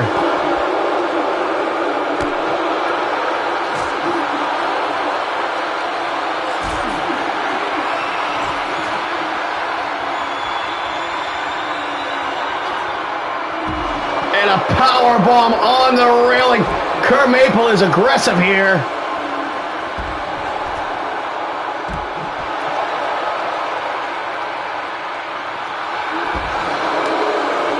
One elimination so far with a little under 20 minutes left of the time limit. 5-way elimination. Winner gets an MVWF. Oh, on the table! A choke slam on the table. That's going to take some of the fire out of Kurt Maple. Now Kevin tries to rush Brooklyn Joker and knocks him outside the ring. Speaking of fires, that table's still going pretty good. Oh, man. And it looks like El Hamburguesa gets to take the walk of shame. They should have built the Twin Towers out of the shit that table's made out of, because it should have collapsed already.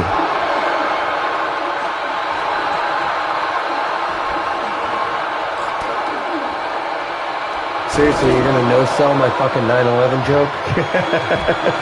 I was working the camera, yo. And Kurt Maple is gone thanks to Dragonheart. And now it's Kevin Welch versus 2 members of the NWA.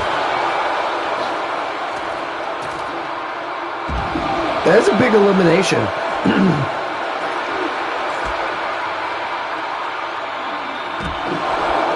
And an elevator slam off the shoulders. Oh, Dragonheart's in trouble. But from behind comes Kevin. He's got to stay aggressive.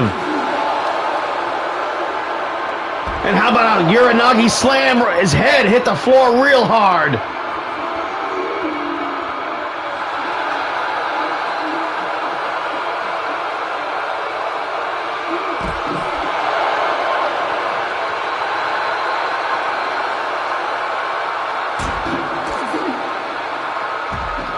Shards of glass all over the area thanks to Brooklyn Joker and his pair of light tubes that he's used as deadly, deadly weapons. Somebody's going to be getting them light tubes next match.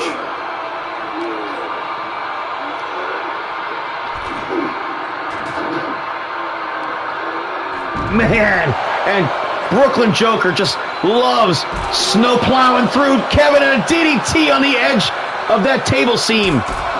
Oh, kick to the throat.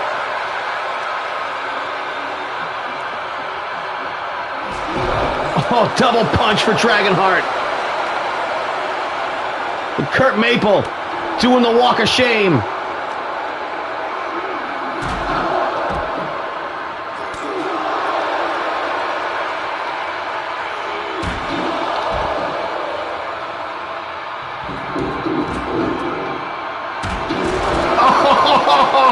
Oh, murdering him with the steel steps. Brooklyn Joker wants that fucking title shot.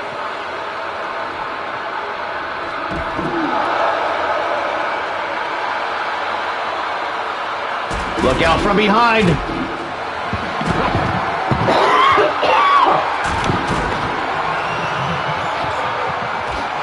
Oh, dropped him face first on the hardest part of the ring apron. Blindsided shot by Kevin.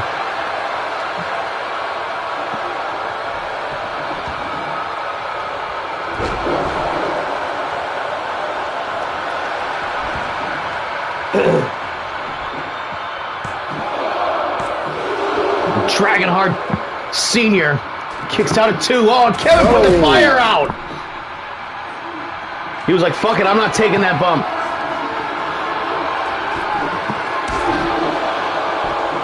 I mean, I can't hold it against him. I mean, if he doesn't want to do it and he doesn't want to take it. You know, the longer that fire was out there, the more of a chance it was for someone was going to get burned. Man, some hard shots to the lower part of the neck.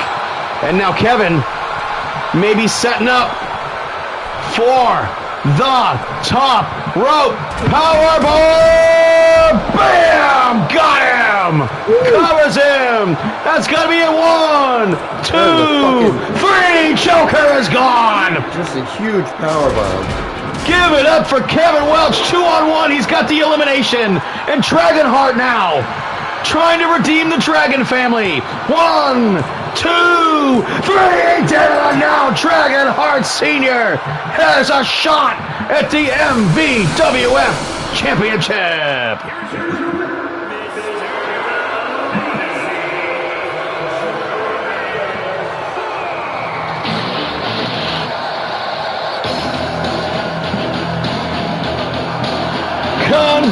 Congratulations, and man, the NWA fans have to be over the moon here tonight. What a comeback by the NWA, for sure.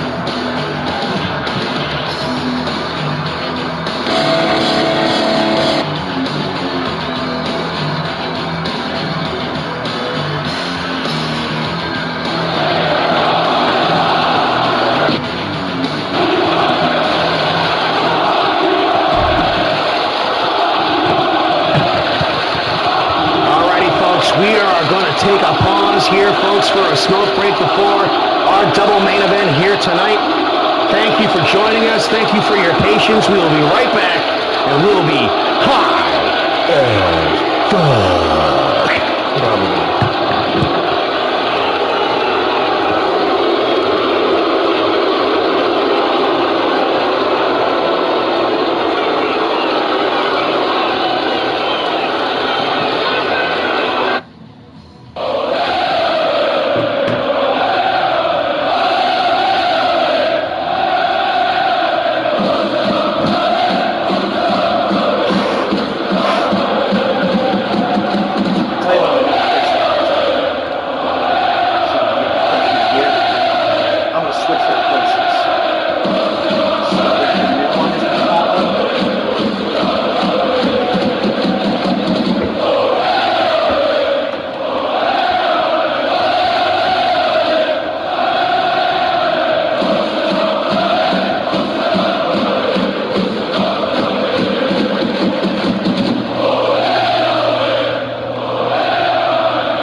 ladies and gentlemen.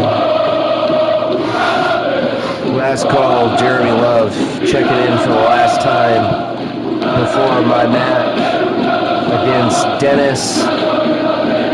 Take 136 back shots, Hart.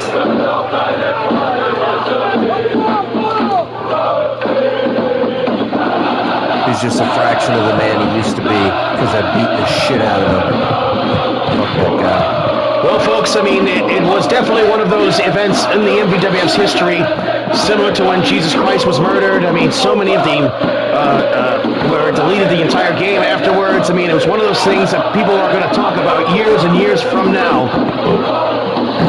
But Jeremy, before we get started here, do you have anything to say to the audience or to, I guess, Dennis to take a hit, man, Hart, who's, I guess, going to take a hit, or several hits tonight? No, he already took 136 hits. Right. Take a hit.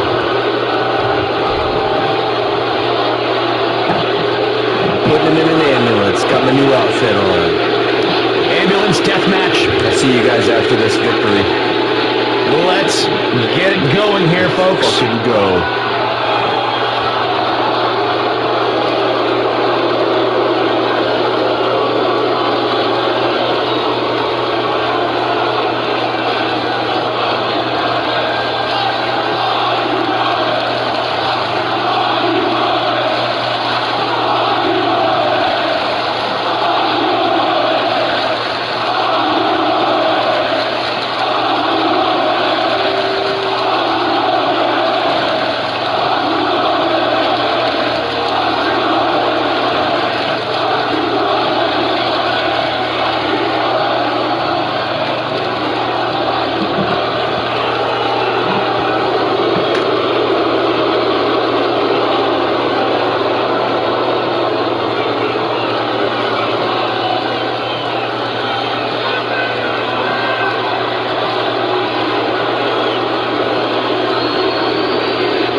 Wow, he does not look very good at all. He's trying to front. Neck brace, bandage, bleeding. Cannabinoid braces.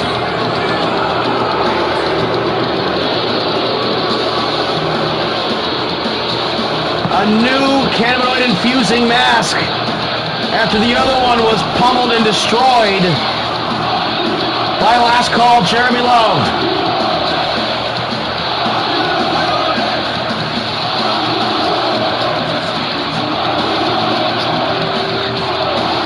He has been unconscious until about 2 o'clock this afternoon.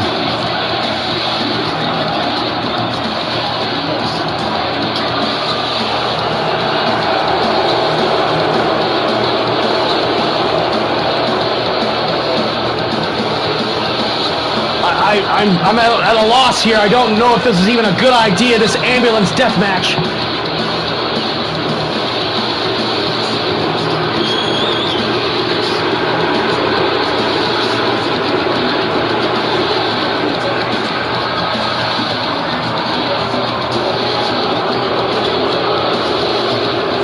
And I fear for Dennis's safety. I don't know what Jeremy has in store for him tonight, but it will not be good. It will not be safe. And I wonder if this might be the last time we ever see Dennison take a Hitman Hart.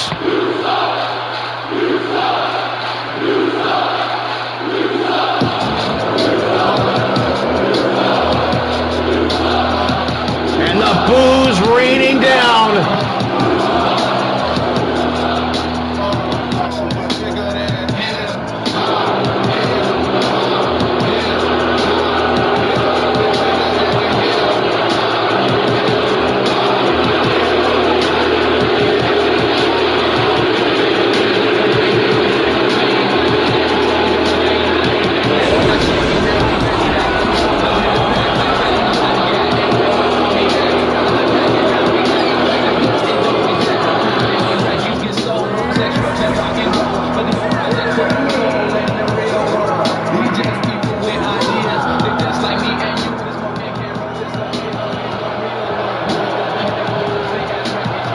Last call, Jeremy Love descending from on up high. He's going to make sure Dennis sees him coming from miles away.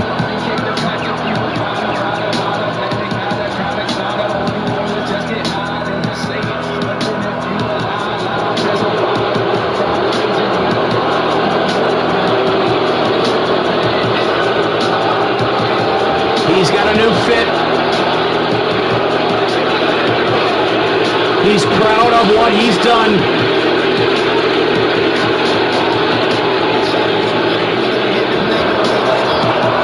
He had a war with Sensei Mark Selesky just a few weeks ago, and Selesky was out for revenge for his boy. But Dennis is here now.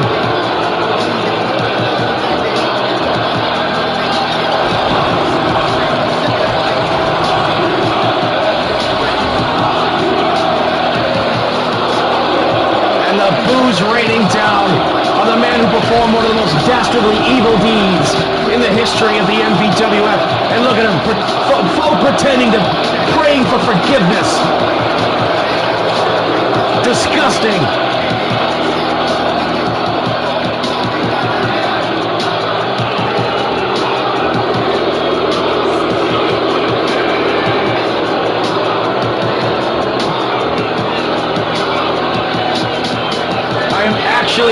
I'm nervous. I feel like this one's going to be, it's going to be too out of control. It's going to go too far. I thought the last match was going to go long. And then instead, a complete disaster for Cobra Kai and Dennis and his health. Man, the booze raining down. I can't believe the hate.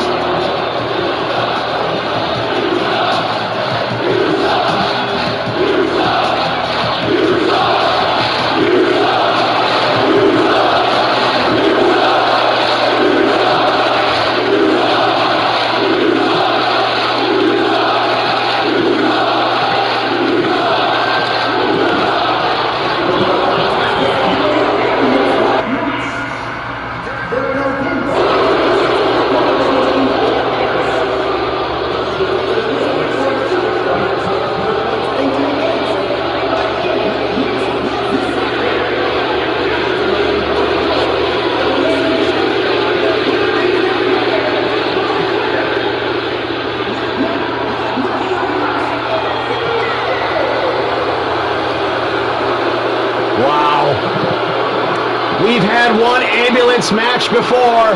It went 47 minutes. But I just can't see this one going that long. And over the top rope goes a wounded Dennis, and he's already hurting on the floor. He's saying it's over. Right now, Jeremy is saying it's over. Oh, just tearing away at the cannabinoid-infused leg brace.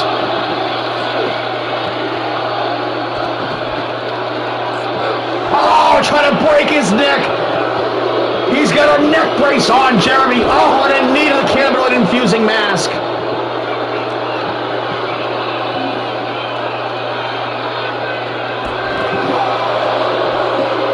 Dennis getting frustrated, but what can he do? He's still so injured. Right hands, chop. Look at this, body scissors into the half crab, yes!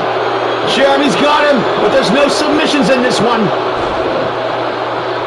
That's the one thing that Dennis seems to have going for him, is the unique rules. Jeremy has never been in a situation like this before, and neither has Dennis.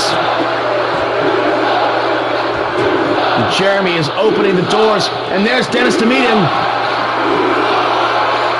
Dennis gonna throw, Jerry long darts him right in the inside.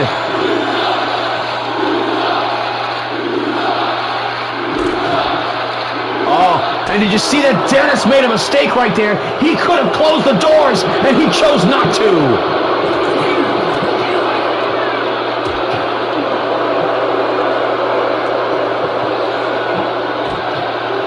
Dennis meets the step. He's sitting on the bumper of the ambulance. And Jeremy now going to throw Dennis into the ambulance. And now Dennis going to try and keep him from closing the door. And a desperate move for sure, but it kept him in the match.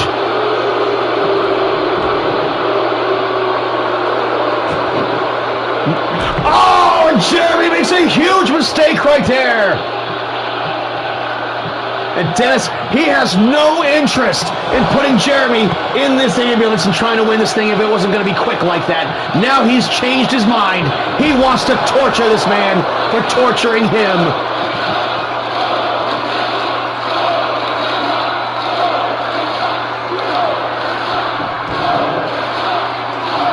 Dennis looking like a zombie out there, like Frankenstein, and a steel chair.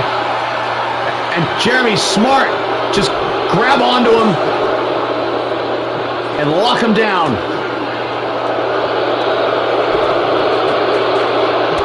Ooh, right into your living room, yeah!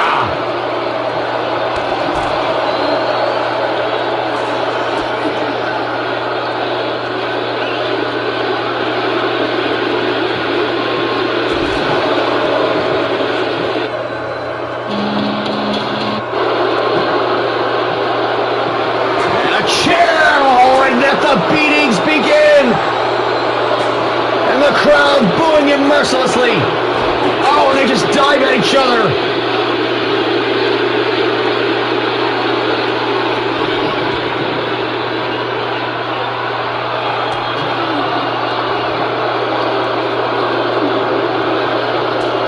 Oh, no, you don't.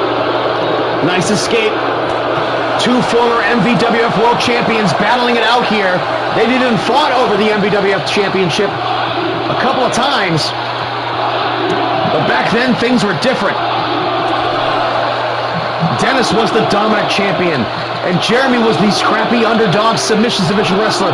Powerbomb, oh! Got some momentum using the ropes to help.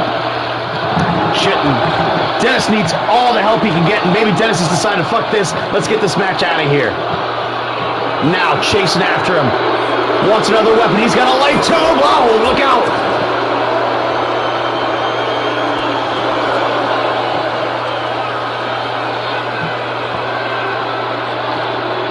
Oh! And again!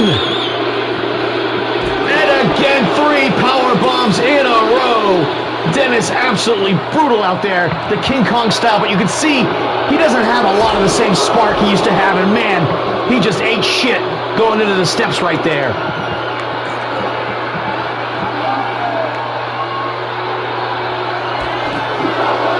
Nice takedown by Jeremy. Up in the air, nice, got him sunset flip. Rolls right back to his feet.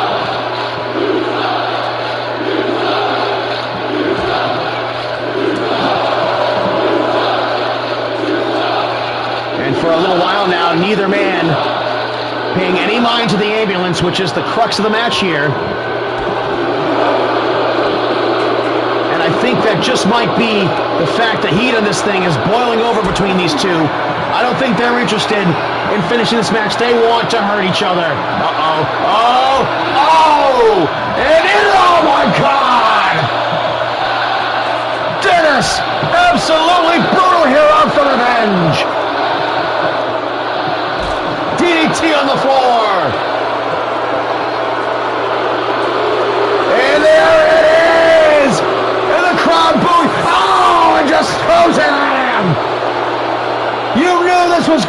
happen. You knew it had to happen.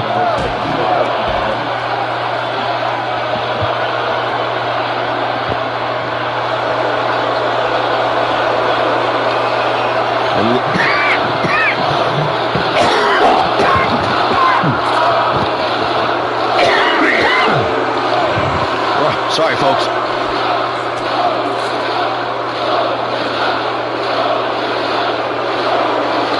Trusty old Lucille coming out. Oh my God, was that pile driver? Oh man, did he hit the barbed wire bat?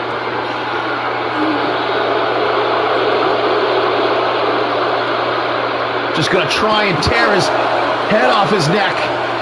And Jeremy pretends to be dead. And how about that?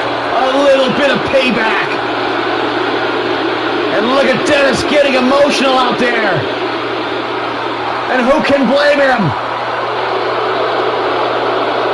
He's got to be suffering from PTSD in amongst all his other physical ailments.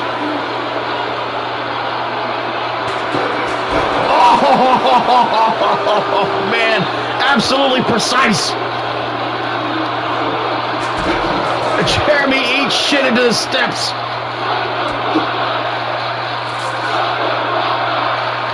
Can you feel the hate between these two? Oh, look at that. Just caught his arm in midair. Dragged him down. No submissions here.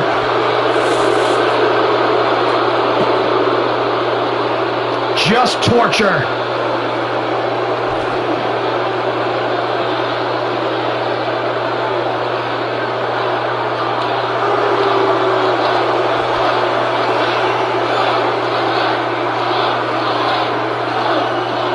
And again, Jeremy exploiting the wounds.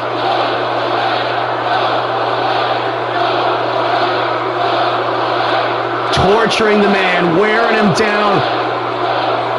Is it time to put him in the ambulance? I think it is.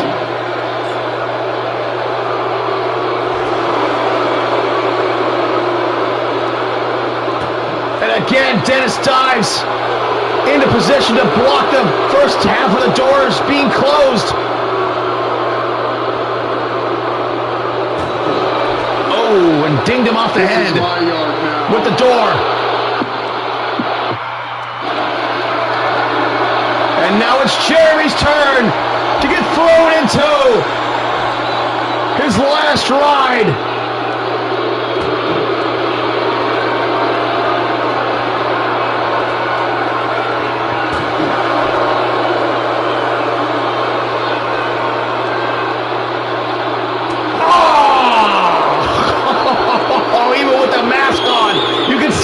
Dennis's face, and oh shit, Jeremy's going to the top of the ambulance. Oh, he dove off the top onto him.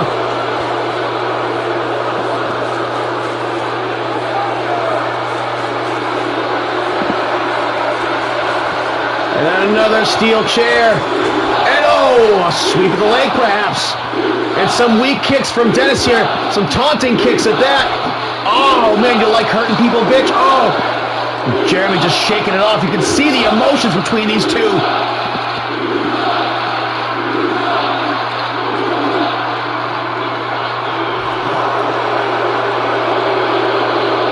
And now Dennis with his chance at Jeremy just there in time.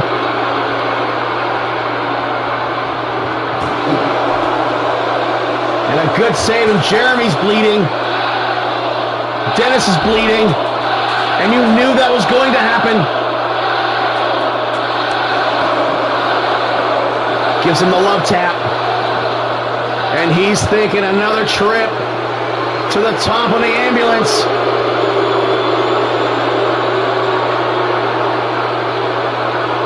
And now Dennis going up to meet him. Oh no, this is a dangerous, dangerous situation here. Someone's gonna get hurt. Oh, powerbomb on the ambulance.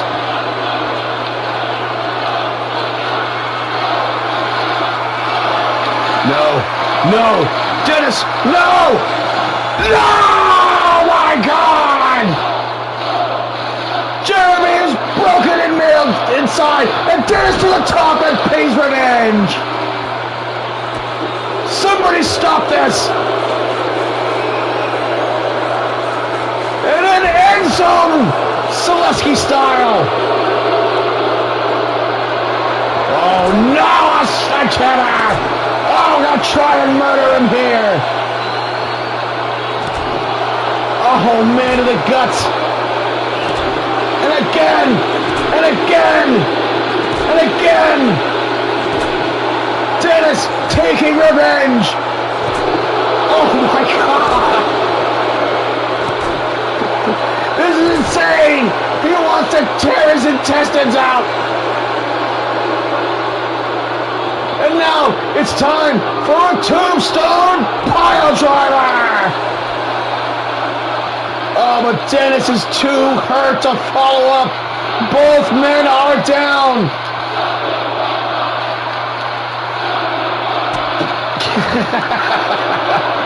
The pain. And now it's time for another end zone. Yes, on the sledgehammer. Face first on the sledgehammer.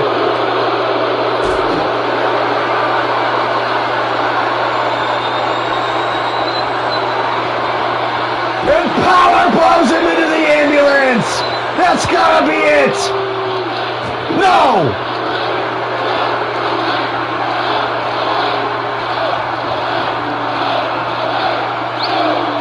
Struggling over the door. Jeremy manages to fight free again.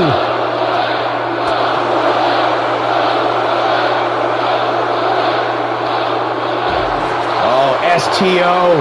By last call, Jeremy Love. And now he sees the sledgehammer, perhaps? No. No, ladies and gentlemen. He is going fucking insane here tonight.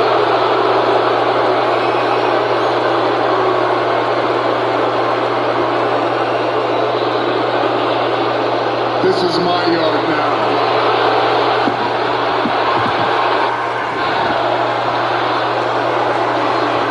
They're on top again. No! Jeremy! And again he falls up, but this time he misses! Or maybe he got a piece of it. He might have slapped him with his hands. Jeremy makes him pay for the miss.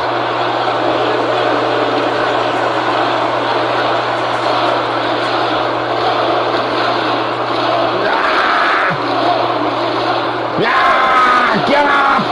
Dennis is tapping, but there's no tapping out in the ambulance death match.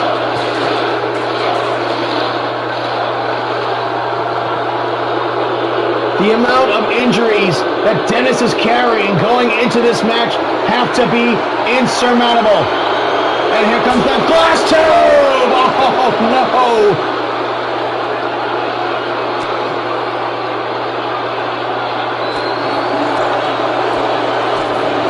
Feel the hate. Look at him. Jeremy trying to slap the blood out of his eyes. The emotions running deep in this one. Oh, Dennis blocked it. Once in the well too often.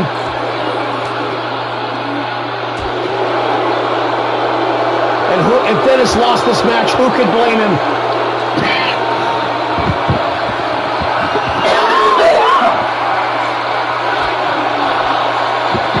Good look at the shoes, right? It's got to be the shoes.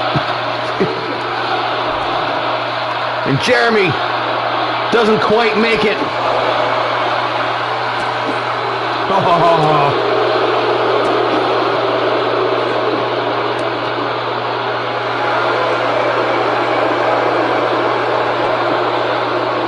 Oh, and Jeremy gets thrown around like a rag doll. And here comes some more shitty kicks.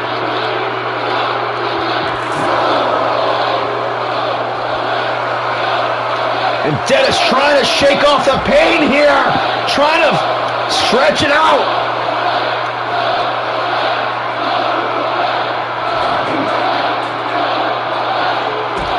Oh.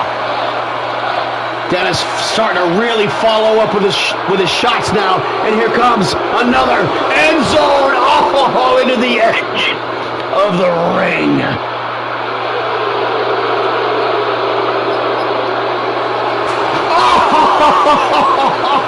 That's gross! The chair at him out of pure hatred and spite!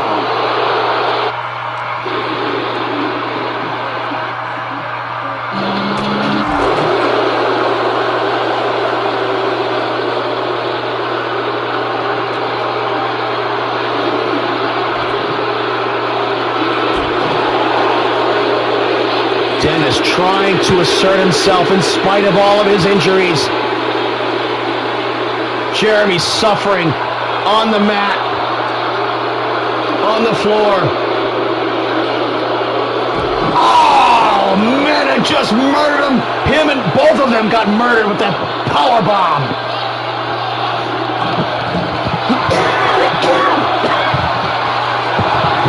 Got him up on the shoulders, though. Dumps him into the ambulance.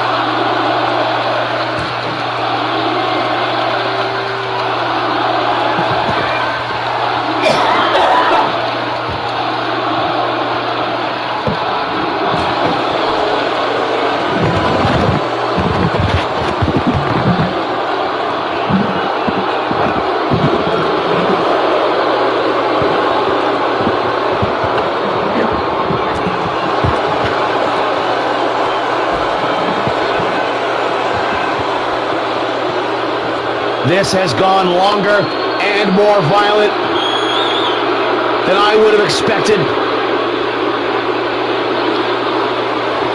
Jeremy gonna get a running start. Oh, it comes down with a sledge.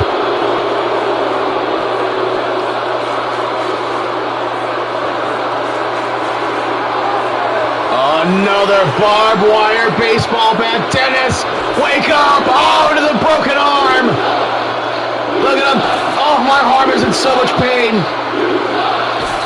Oh, to the face. And Jeremy picking up where he left off. Big time boot and kick the barbed wire bat into the face of Jeremy. And now Dennis going to the top of the ambulance.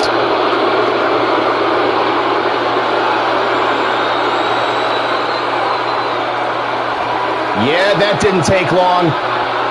Jeremy accepting the invitation.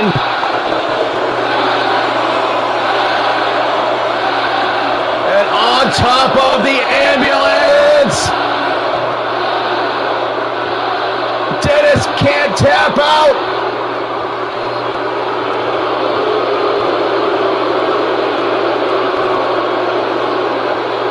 Oh, Dennis saving his life right there. Saving his life.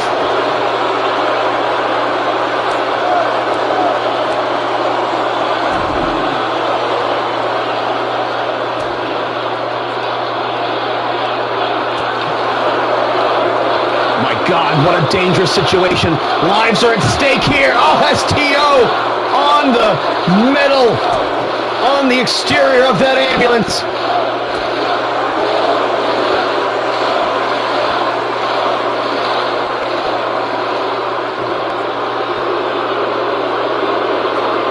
Oh, nice dodge.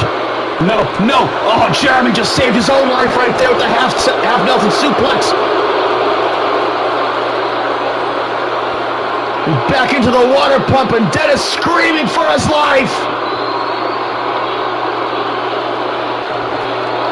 But there's no giving up in this one. You have to leave in the ambulance. Whoa! And Jeremy whipped off the top of the ambulance. Oh my God! And this time, Dennis with the splash.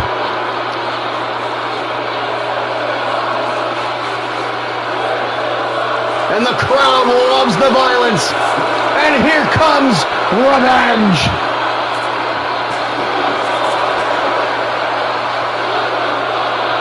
How much more can these two take?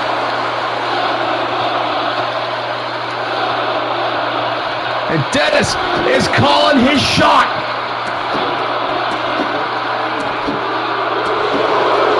Jeremy in big time trouble. Is now the time.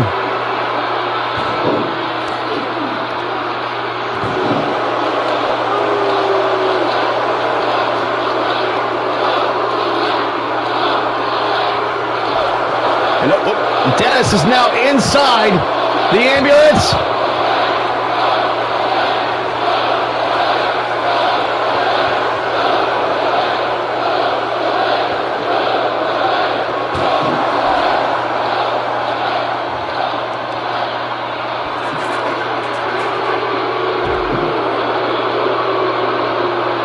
Dennis gonna try and make it so Jeremy can't walk. And if he's vulnerable laying on the ground, sledgehammer time. Wow, and it has been 20 minutes since these two have even been inside the ring. And here comes the barbed wire baseball bat to the head. Oh, right back at ya. No! The back.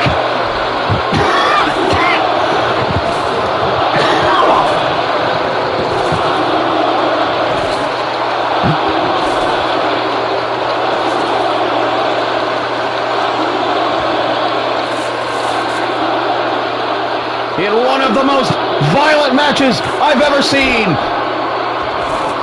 Dennis just melts to the mat. Moonsault. Moonsault again, and I think Jeremy is looking to make a statement.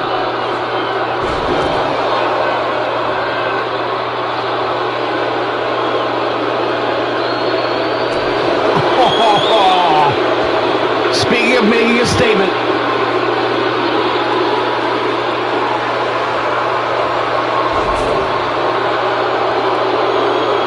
Jeremy now loving this opportunity to torture Dennis. This was the shit I thought I would see here in this match tonight. That Jeremy would just go to town, clamping on submission hold after submission hold to torture Dennis. And look at him just talking his shit right in the face of the Hitman.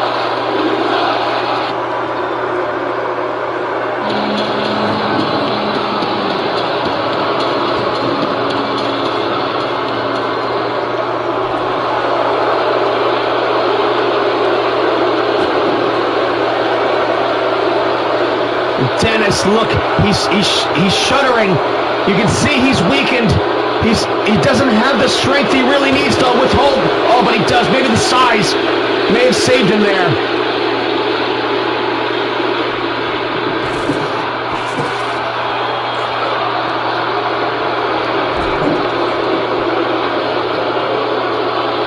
Over the shoulder. Nice counter move. Jeremy with the pancake DDT. Oh, in your face!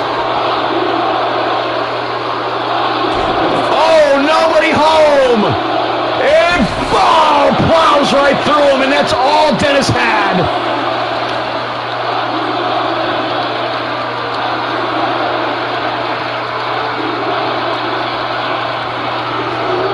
And Jeremy now. Oh, Dennis. You just throw him in the ambulance. Don't worry about, just get out of this match. Fight another day. Big time boot, man, blasted him.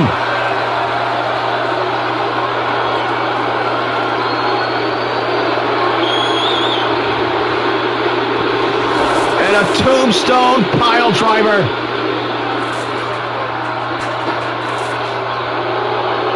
An absolutely wrecked folding chair.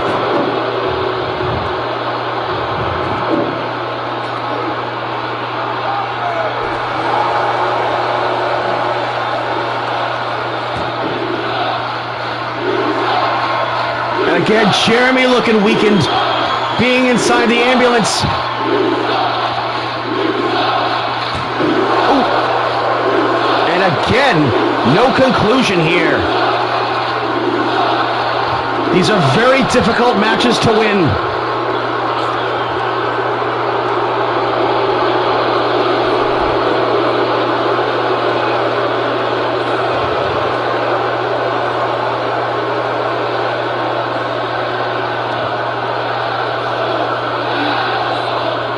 Desperate Jeremy now.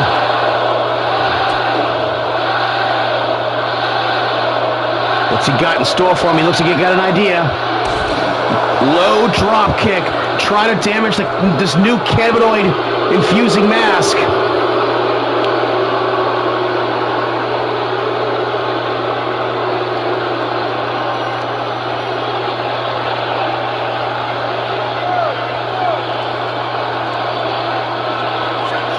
And here comes Dennis with his fist cocked. Oh, but Jeremy, walking off what was bothering him, clotheslines Dennis down.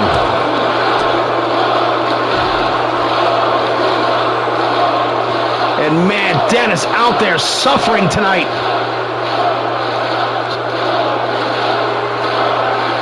Boom with the barbed wire baseball bat. How many weapon shots have these two guys taken tonight? Bam! Well, I guess it depends if you're a weapon too. And he blew him up into the air and he came down on the chair. Oh, and a half and half.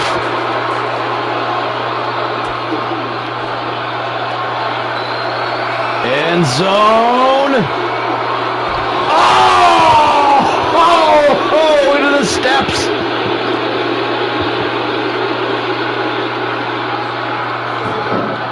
That is it. Put this man in the fucking ambulance.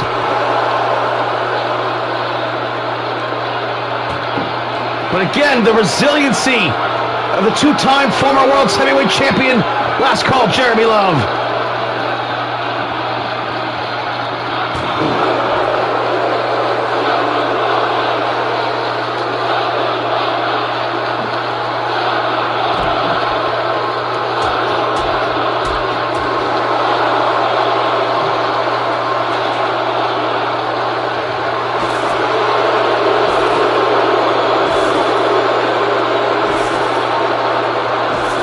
Oh no! I'm speechless, folks.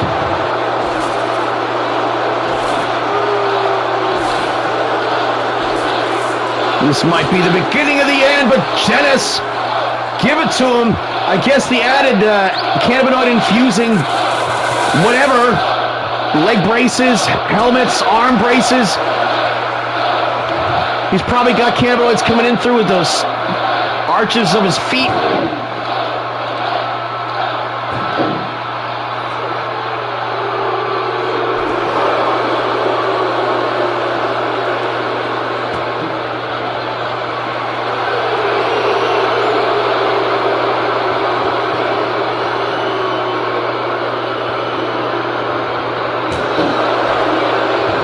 This is my yard now. Wow.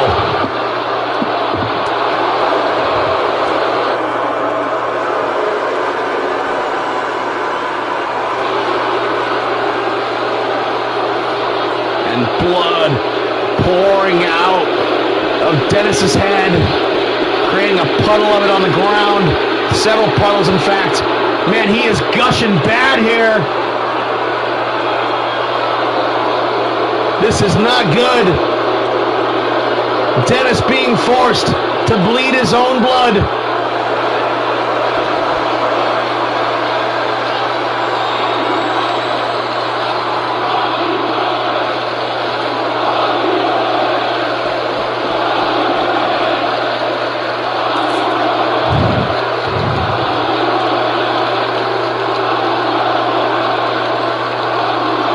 God, this has got to be it.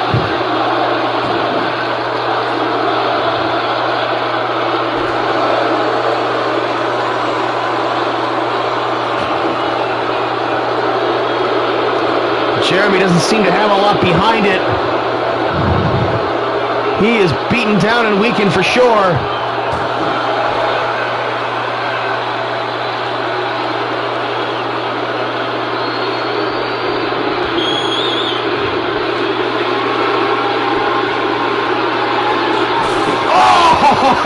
Oh, and Dennis, like a serial killer, jumping into frame and just bashing him in the face.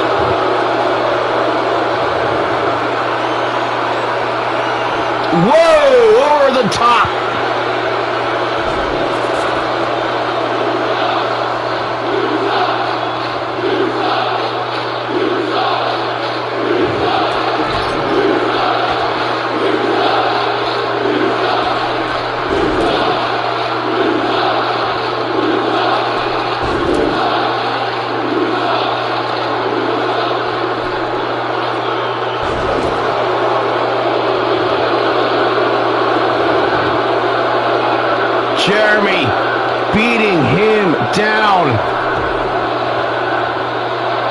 crowd calling for... I mean, there's blood all over that chair, all over the ringside area, all over the inside of the ring.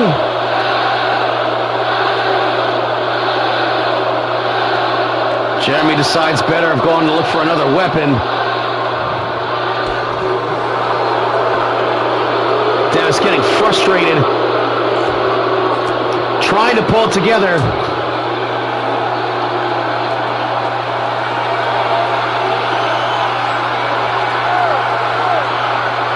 Whoa!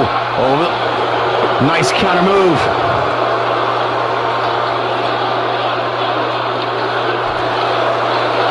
That's gotta be it. That's got to be it.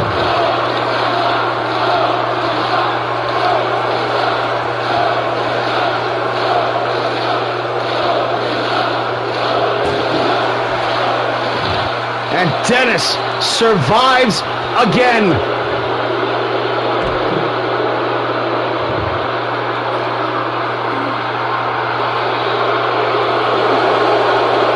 And look at this, a little bit of role reversal here as Dennis now begins to torture the knee of Last Call Jeremy Love. And Dennis, sadistic, enjoys his work. But it is questionable whether or not he's even still alive under that mask.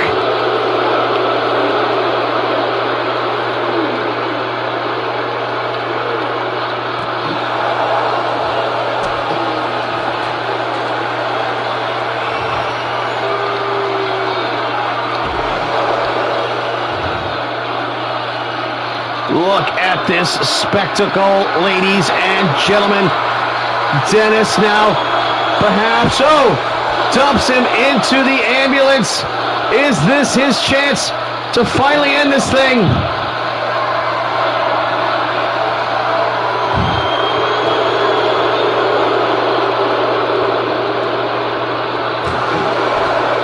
No.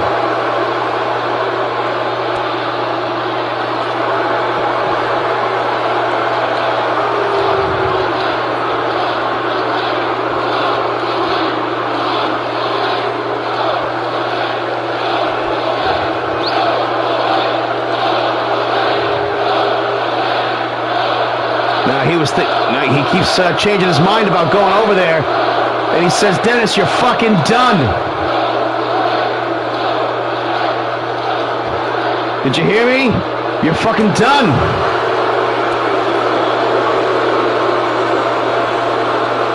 And again, back into torturing him.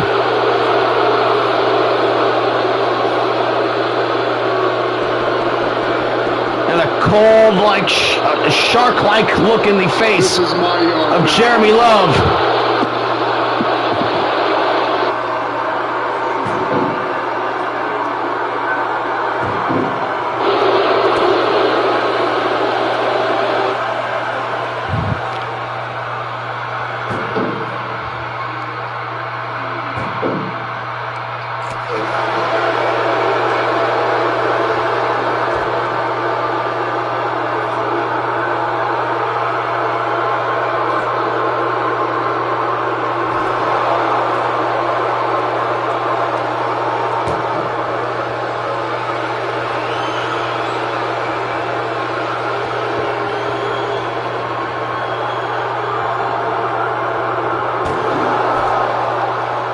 Man, what's it gonna take?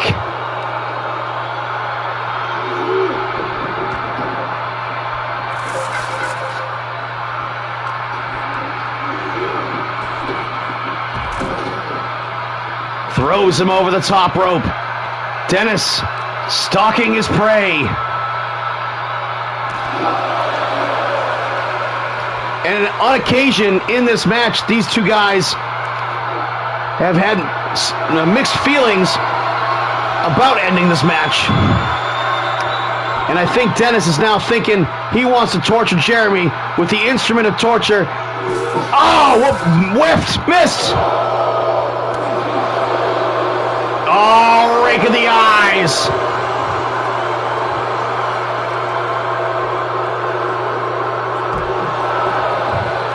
And a Will Ospreay-like powerbomb that damages the tailbone. Velasco, Jeremy Love. Oh, excuse me. Should I say Dennis hit? Nah, fuck. Fucked it up.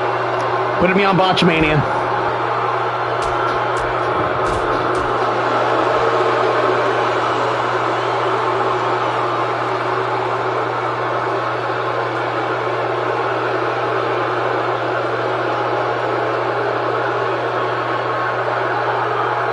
And an exhausted Jeremy Love.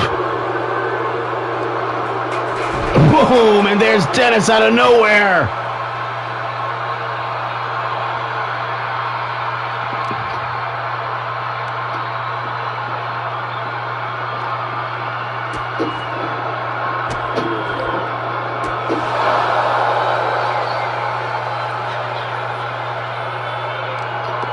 This one is uncomfortable to watch. Oh, and just spikes his head like a football on the floor.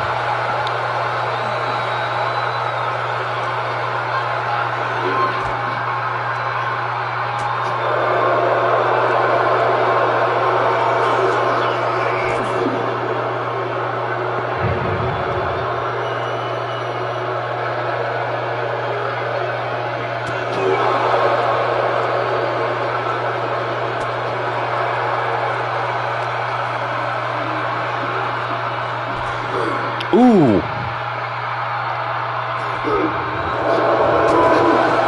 Oh, man. Dennis. I mean, he has done so much better than I thought he would, but to say that anything is better about him just doesn't seem right considering how much damage and torture he's had to endure here tonight. Uh-oh.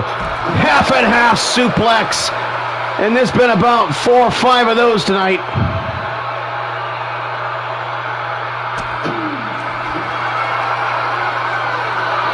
Another end zone. Oh! And a limping Dennis to take a hit. Man Hart, a visibly limping Dennis Hart, is back after the knee. I gotta imagine that once we get to the end of this event, there's gonna be 2 guys on the injured list.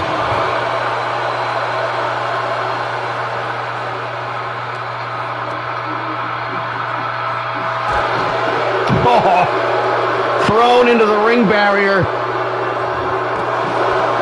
Oh, how do you like having your knee fucked with, buddy?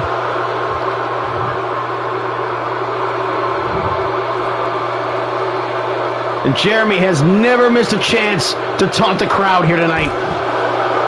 And man, made a face stain on the mat.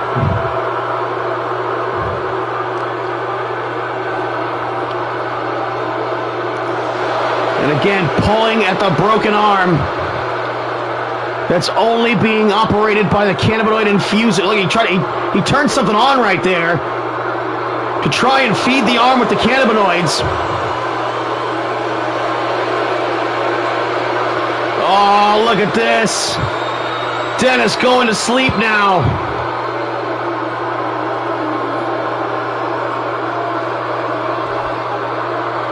But again, no submissions here. Dennis looks to be unconscious, out on his feet.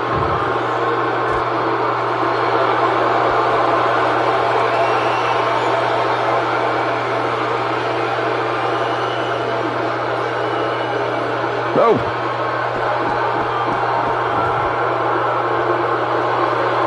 And Jeremy now feeling like he's got Dennis completely under his control. Whoa, maybe not.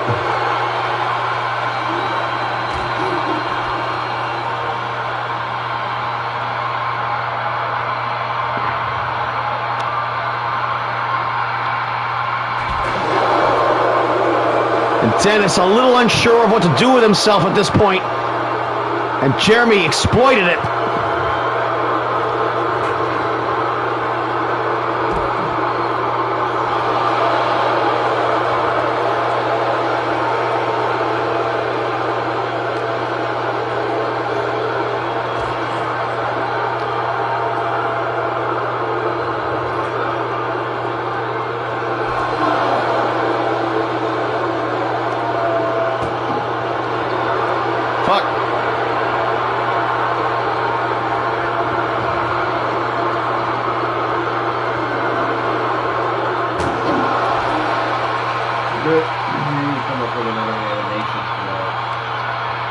think we've used them all. There's only one. And Jeremy dumped into the ambulance.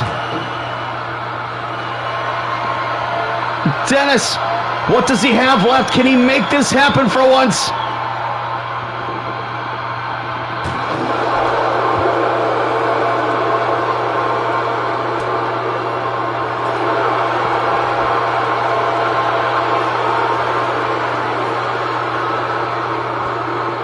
Jeremy putting everything that he has to torture Dennis behind that.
Jeremy trying his best here to wear Dennis down, to nullify his defenses, to get him in that ambulance.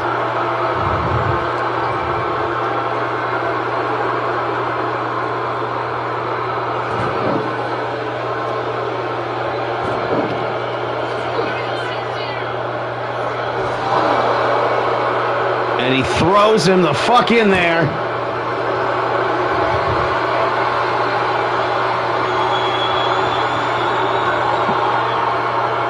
Pushing, resisting, and Dennis resists one more time. Both men have been in the vulnerable position more times than that. Man, Jeremy now really showing the wear and tear of this match.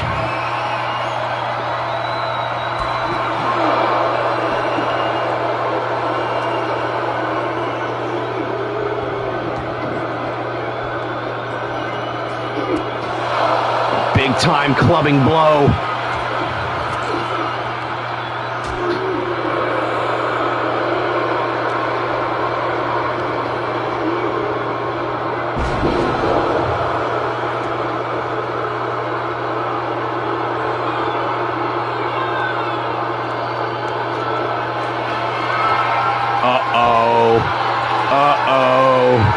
Oh no!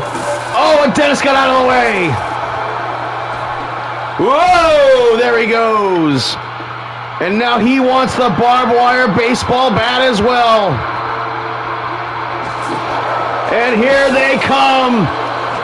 Bam! Bam! Bam!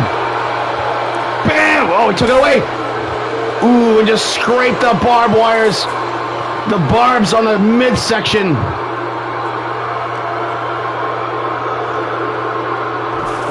Uh-oh. Where the fuck are they going now?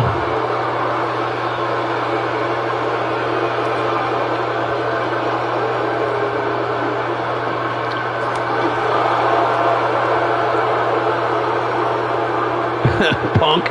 Oh, they tried to punk each other.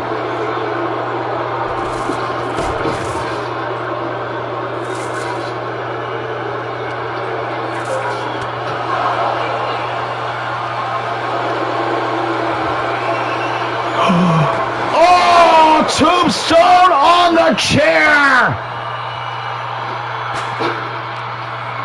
Put him in the fucking ambulance! That's gotta be it!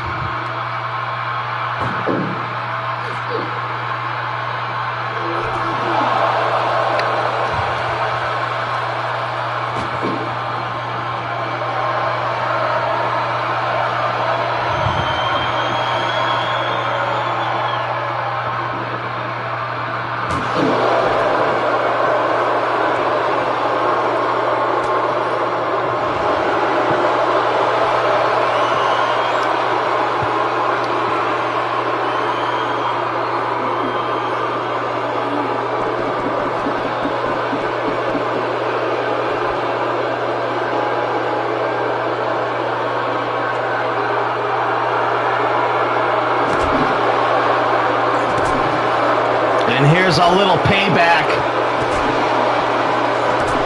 Oh, man.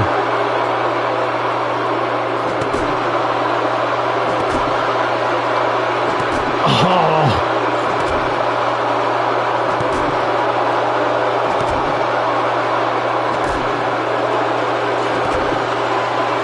Trying to shove the sledgehammer into the rectum of the... Oh, man, he goes down. He's so broken up and hurt.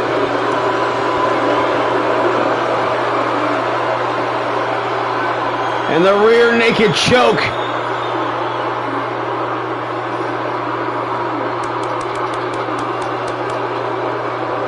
If this had been a regular match, it'd have been over about a dozen times now.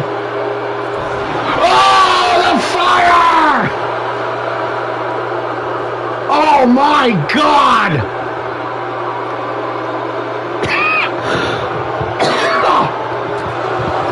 What the fuck, America? Oh man, he did a curb stomp with a knee.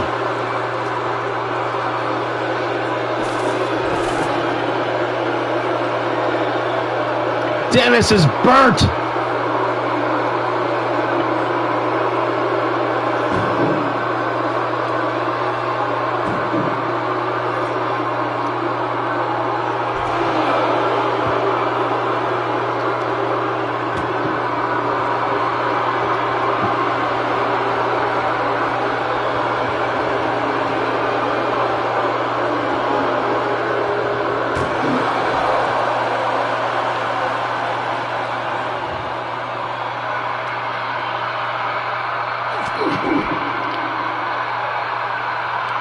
So many words exchanged between these two. The rage they feel. Oh! In the ejector seat. There's probably no more weapons over there, Dennis.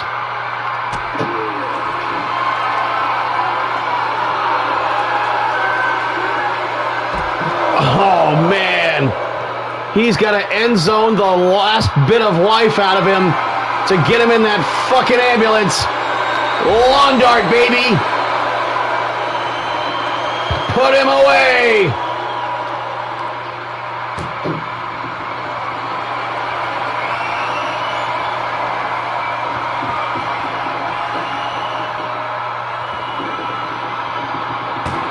Yes! Dennis covered in blood.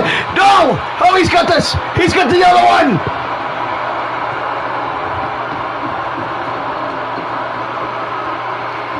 Can Dennis do it? No! Jeremy busts open both doors. And now he's got him by the mask.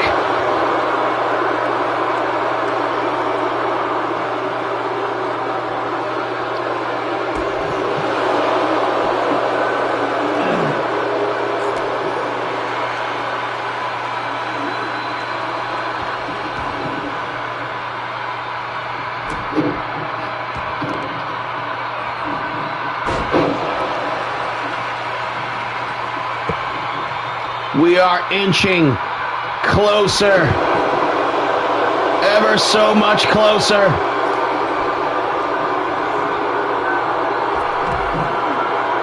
My God, look at this battle. Look at the destruction. Another glass light tube. Oh my God. If you're into wrestling gore, this match is for you.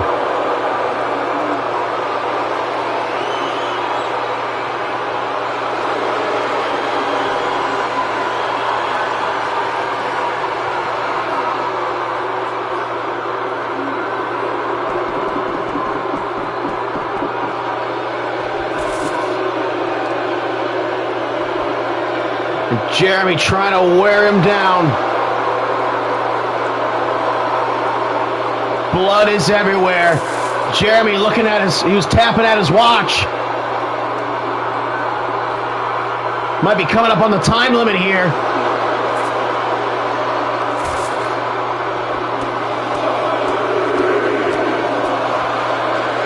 This one has been an all-out nuclear war.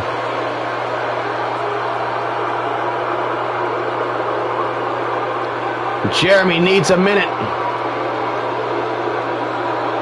to collect himself. Oh, here comes Dennis, charging right at a big-time boot! Surprise, motherfucker! And now Dennis getting shitty about it. Jeremy trying to shake it off. He has been pugnacious through his entire feud. Oh, backdrop driver. And Dennis's arm, his left arm, is not functioning properly.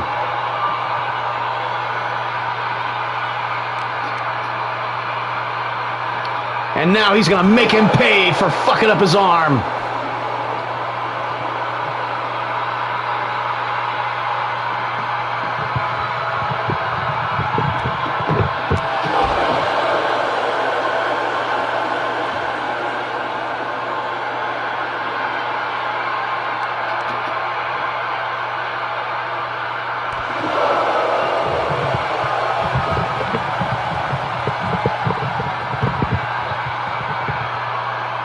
Dennis now trying to decide his next move. Taking a picture of what he's about to do next, and that's to get kneed right in the goddamn face. And the sledgehammer, you know the sledgehammer's been bothering Jeremy.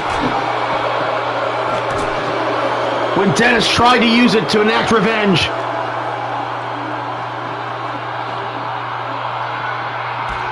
That might be the thumbnail right there.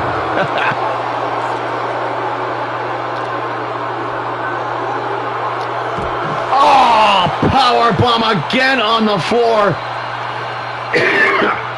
Dennis needs a cannabinoid infusing ass pad or something for his tailbone.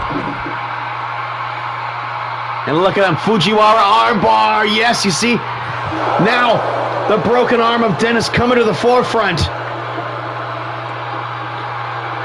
Uh-oh. Oh, right to the ass.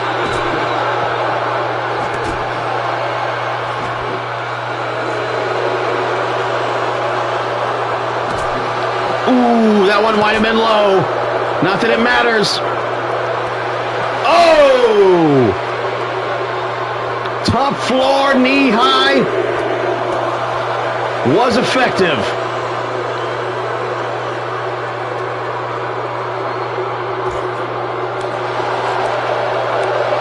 And Jeremy just swinging for the fences with those chops. And here come the right hands. And he hits him. Oh, look at this. A Bob Backlund style cross-face chicken wing. Torturing that arm.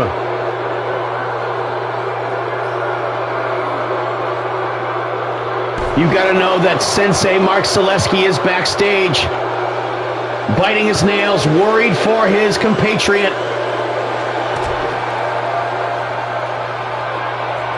Tombstone again.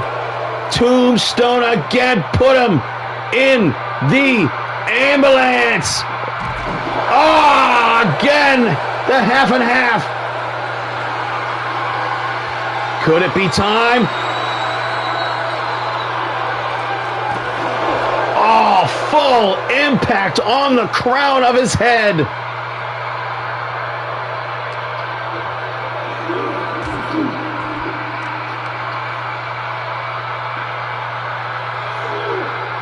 End zone.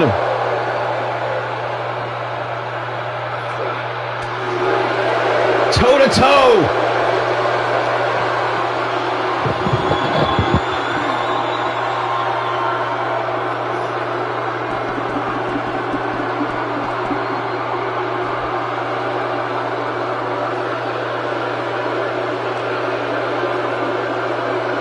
Jeremy needs to put him in position to put him in that ambulance. No. No, he's going to go up top. This is not a smart move. Running start, maybe. Oh, taunting his man. Maybe he wants Dennis to join him up there again. This is where he kills him. This is where he puts him away for good. And Dennis gimps up the ladder.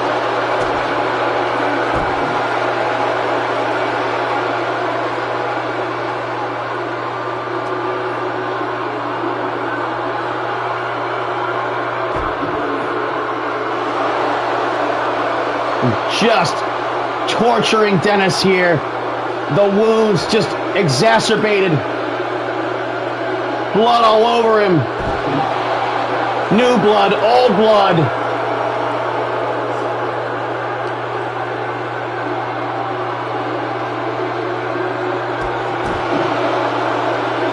Dennis getting frustrated. He needs to fight back. No. Just no soul, whatever that was. Whoa, and Dennis stopped short of going over the edge right there.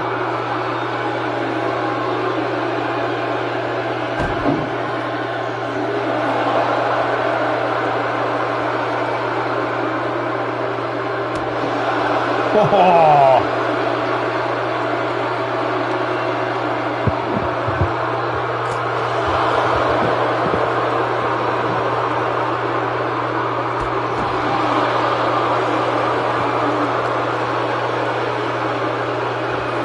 Dennis won't let him throw him off the ambulance again. He's going to have to take him off his feet. Jeremy keeps trying, but Dennis is so big that he can sandbag that. And into the body scissors, into the half crab. And Dennis now just being everything is torture. Every movement is pain.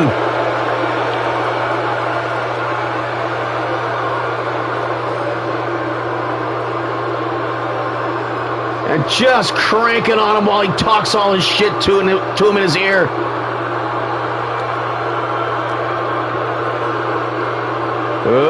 Down goes Dennis, and oh, Jeremy misses the dive.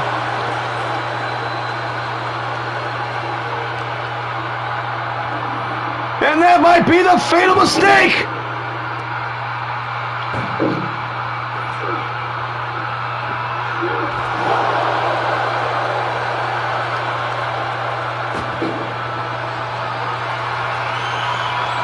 He's got to get the first door.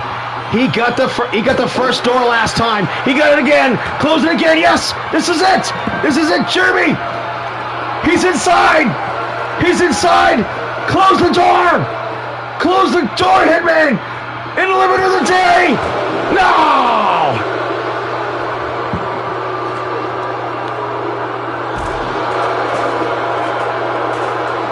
Neither man yielding.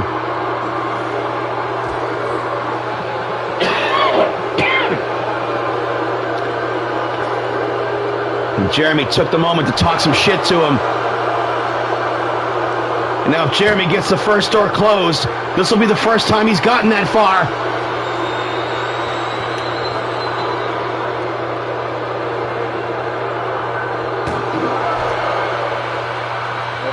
And the cannabinoid infusing components doing their job.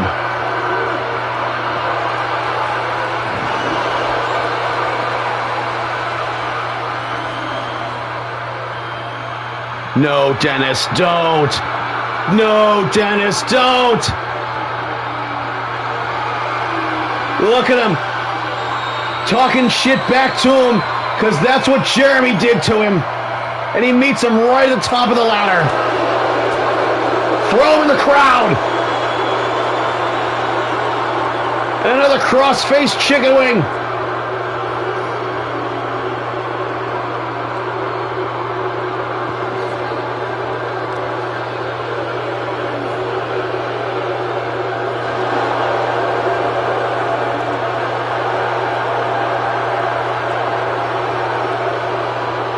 Triangle.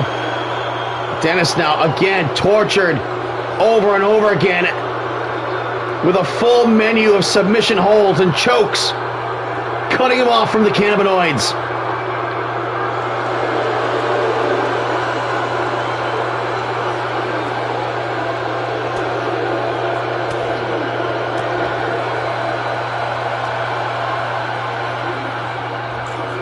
But Jeremy manages to sandbag and save his life. No, not an end zone on the ambulance. Bam! Dennis going fucking crazy. Trying to find that fifth wind at this point.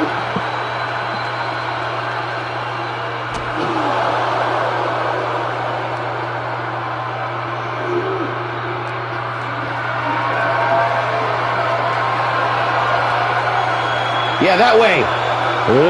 Down he goes. Dennis jumps down with the double sledge, but not the right move for that situation. Lands on his feet. Got him in. Got him in.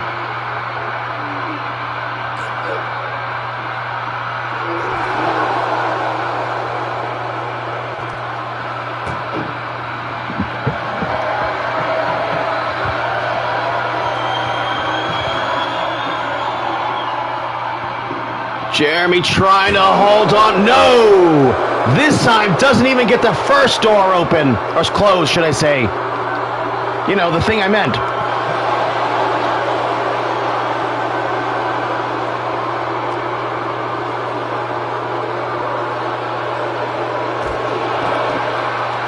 Face first to the apron.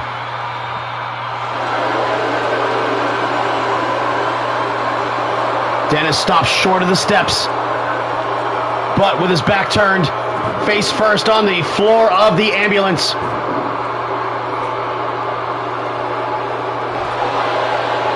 Jeremy now needs to get that. Come on, don't hesitate.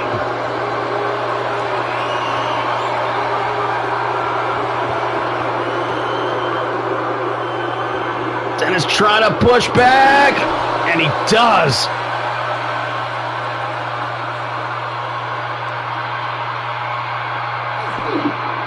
And again, he tried that earlier and it didn't work. But Jeremy's batting 1,000 with that sunset flip.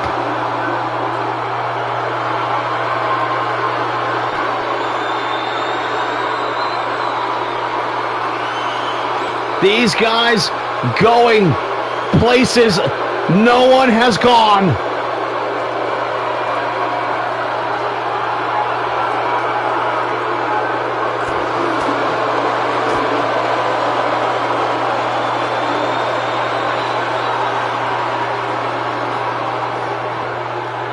Gonna torture him. Gonna wear him down, but the cannabinoids have been keeping Dennis gassed up. Keeping him in this thing. Even though he's not even alive, it seems.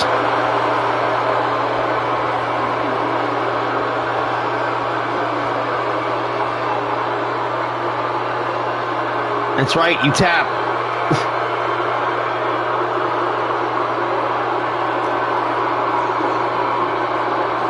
Oh, Dennis stopping short.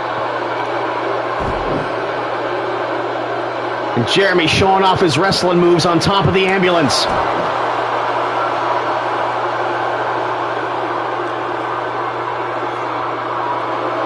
No! And off the top! And no! Again, Jeremy misses! He has been determined to hit that, and it has not worked out for him. Uh-oh, power bomb into the ambulance! Close the door!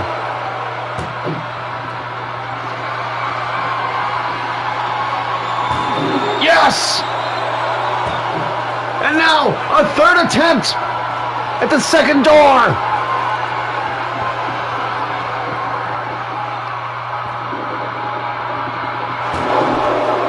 Oh, and Jeremy just pours out of the fucking thing like he's made of liquid.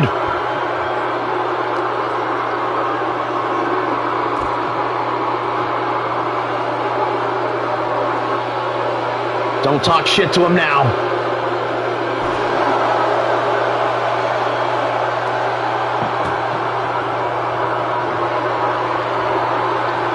The back and forth between these two, shortening their careers, shortening their lives.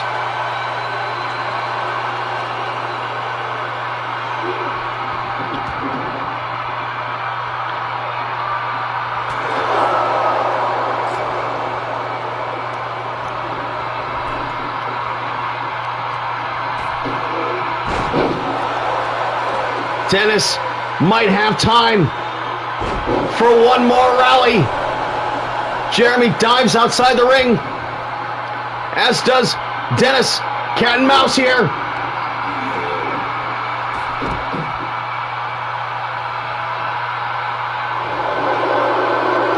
Oh, the booze rained down. With so little time left, you can't be dawdling here.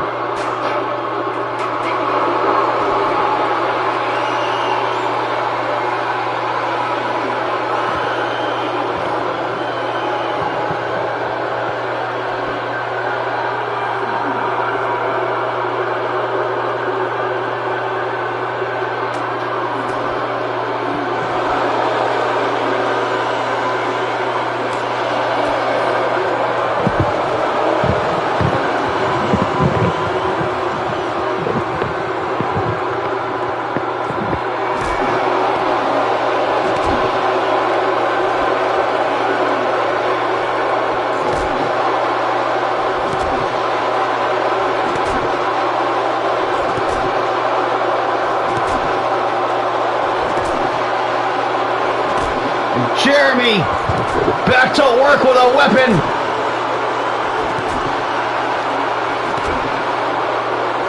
Trying to murder this man.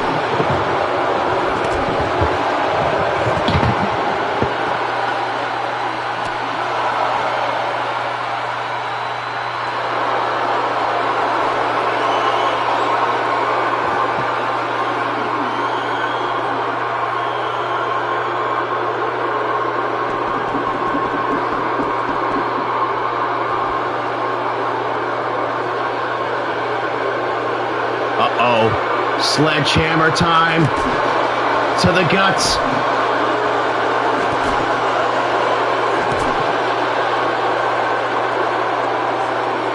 Oh, Jeremy inviting someone in the crowd to come in and do the, come here, motherfucker. I'll hit you with this fucking sledgehammer.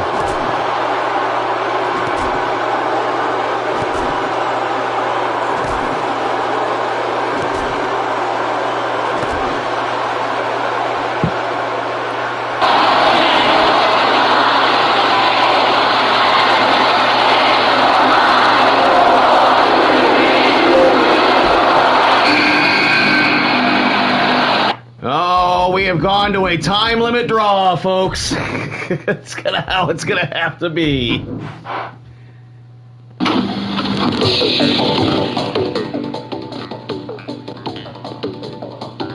I know you are. Jeremy is done.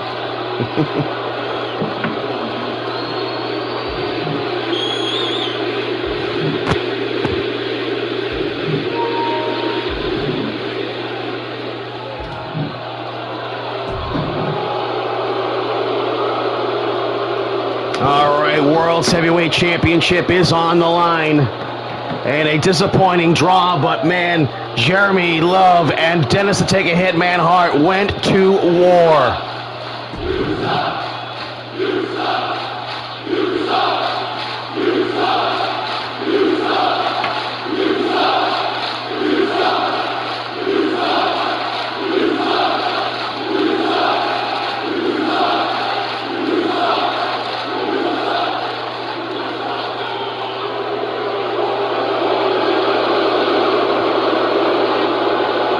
We got to clean up the ringside area now, so bear with us for just a moment, folks.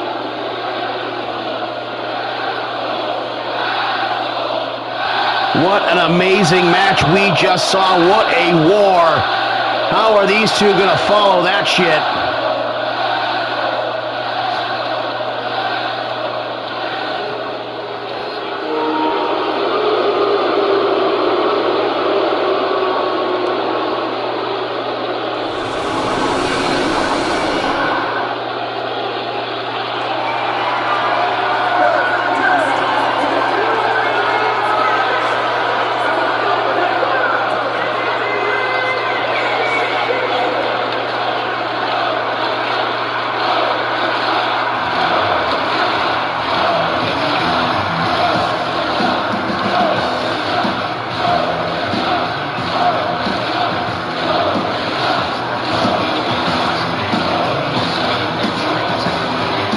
Dan Crane is looking to win his first MVWF World Heavyweight Championship here in Phase 2. And the pressure is on.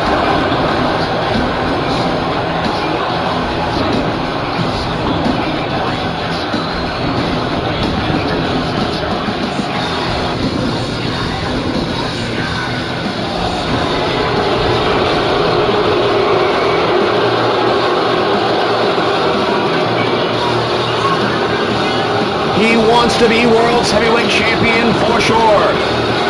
But can he do it? He failed against Kyle Empire. He failed against Dennis the Taking Hitman Hart.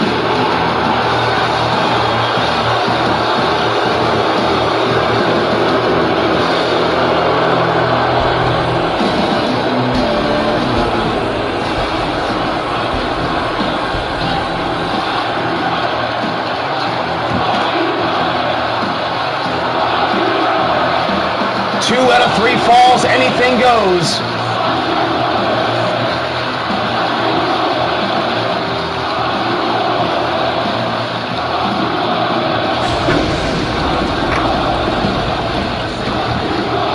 Good, bro.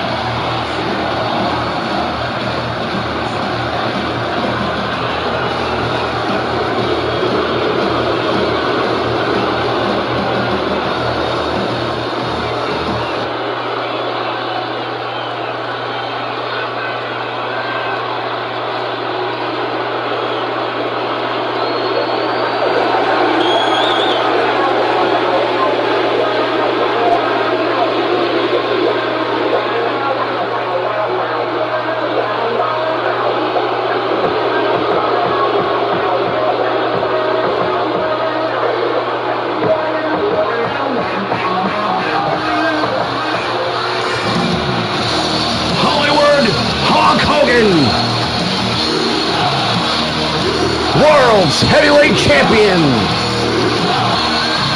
has been conquering his demons, and he already knows he has a challenge after this match against a man he's lost to. And yet he still has the mountain of a man, Dan Crane, to overcome tonight.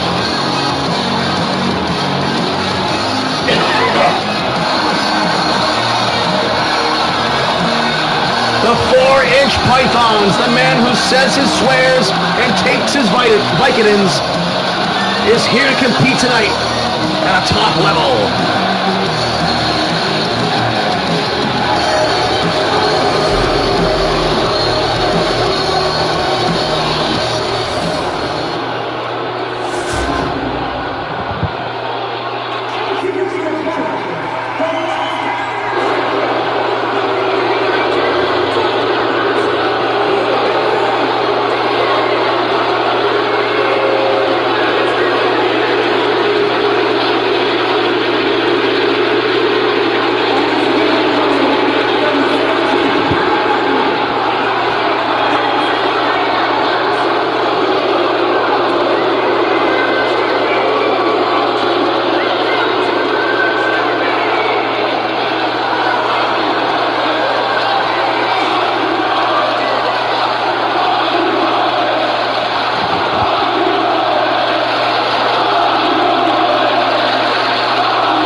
Hogan chant rains down from the crowd, so I guess they're behind Crane.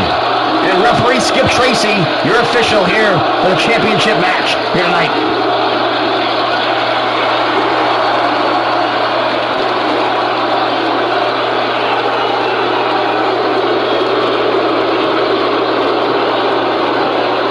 Man, after that destruction, I don't know how we're going to follow this, but the championship is on the line, folks. Here we go.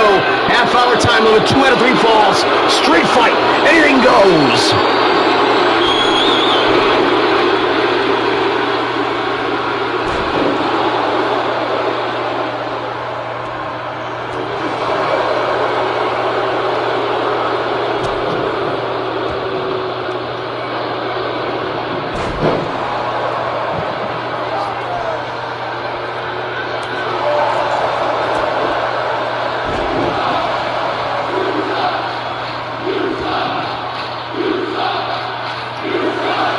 now going for the first weapon outside the ring, and it's one of those light tubes from the prior match. Oh, and Crane kicks both it and him.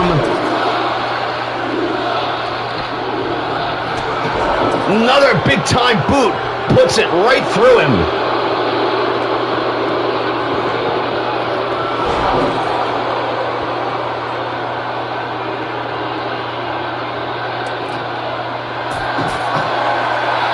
Crane now, bam, over the head with the glass light tube for the World's Championship in the first fall. 1, 2, no. Hogan now.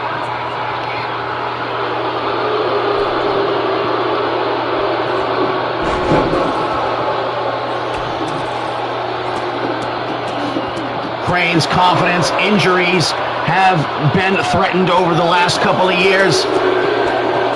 He's struggled in the singles division for sure. He's put on tremendous performances, but of course, his age, the injuries have compiled over the years that have slowed him down. But his willpower pushes him through all the same. He's going to have to use his cunning and guile against a peak Hulk Hogan here tonight.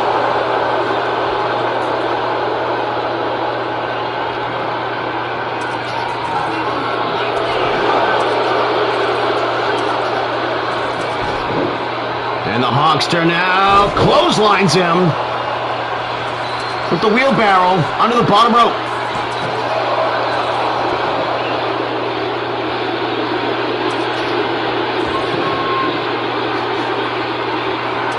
And Hulk Hogan now perhaps looking for a little payback at that steel chair. This is a new one, not the wrecked one that was in the last match. And now Crane looking for a weapon. And he's got a ladder! Oh, and Crane uses a ladder as a shield. Just throws it on him.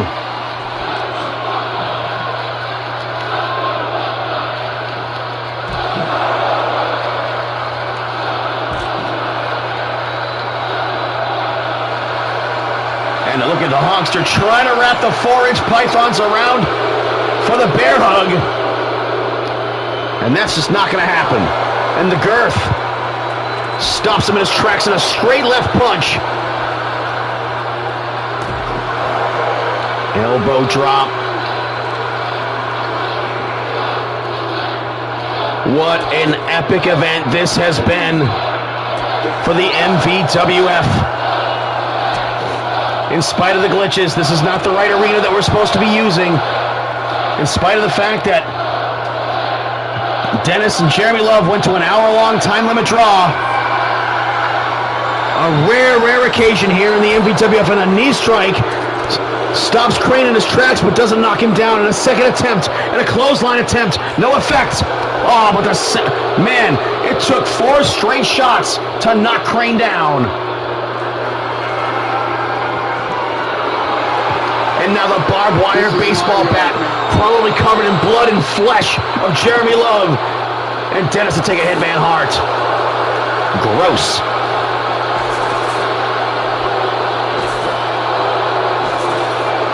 And now the Hulkster gonna try and meet the violence quotient of the previous match, and I think there are some wars that can't approach that level. Oh, big time Hulkster boots. 1, 2, 3. Crane eats it in the first fall from the big time business boots.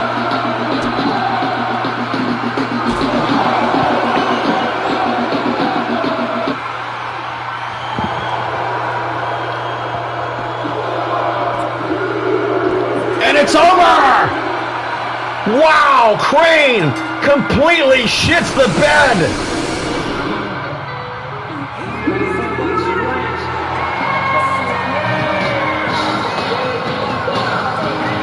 Oh, and throws the referee out of the ring. And Hulk Hogan makes quick work. His 4th title defense.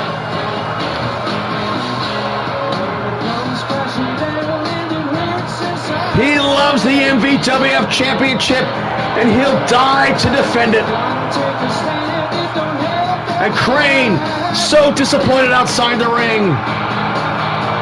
But an easy title defense for Hollywood Hulk Hogan.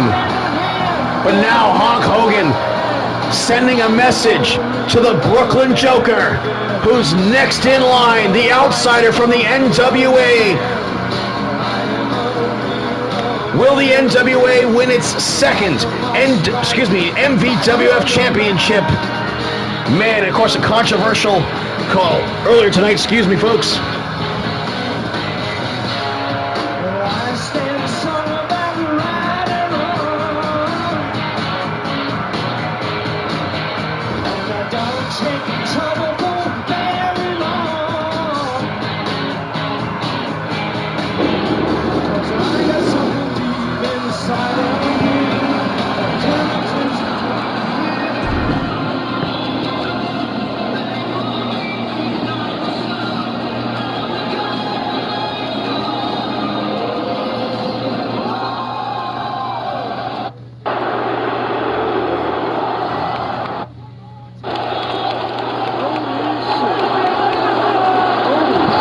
Holy shit, what an event, folks. Let's take a look to see at the injury report what an event it was.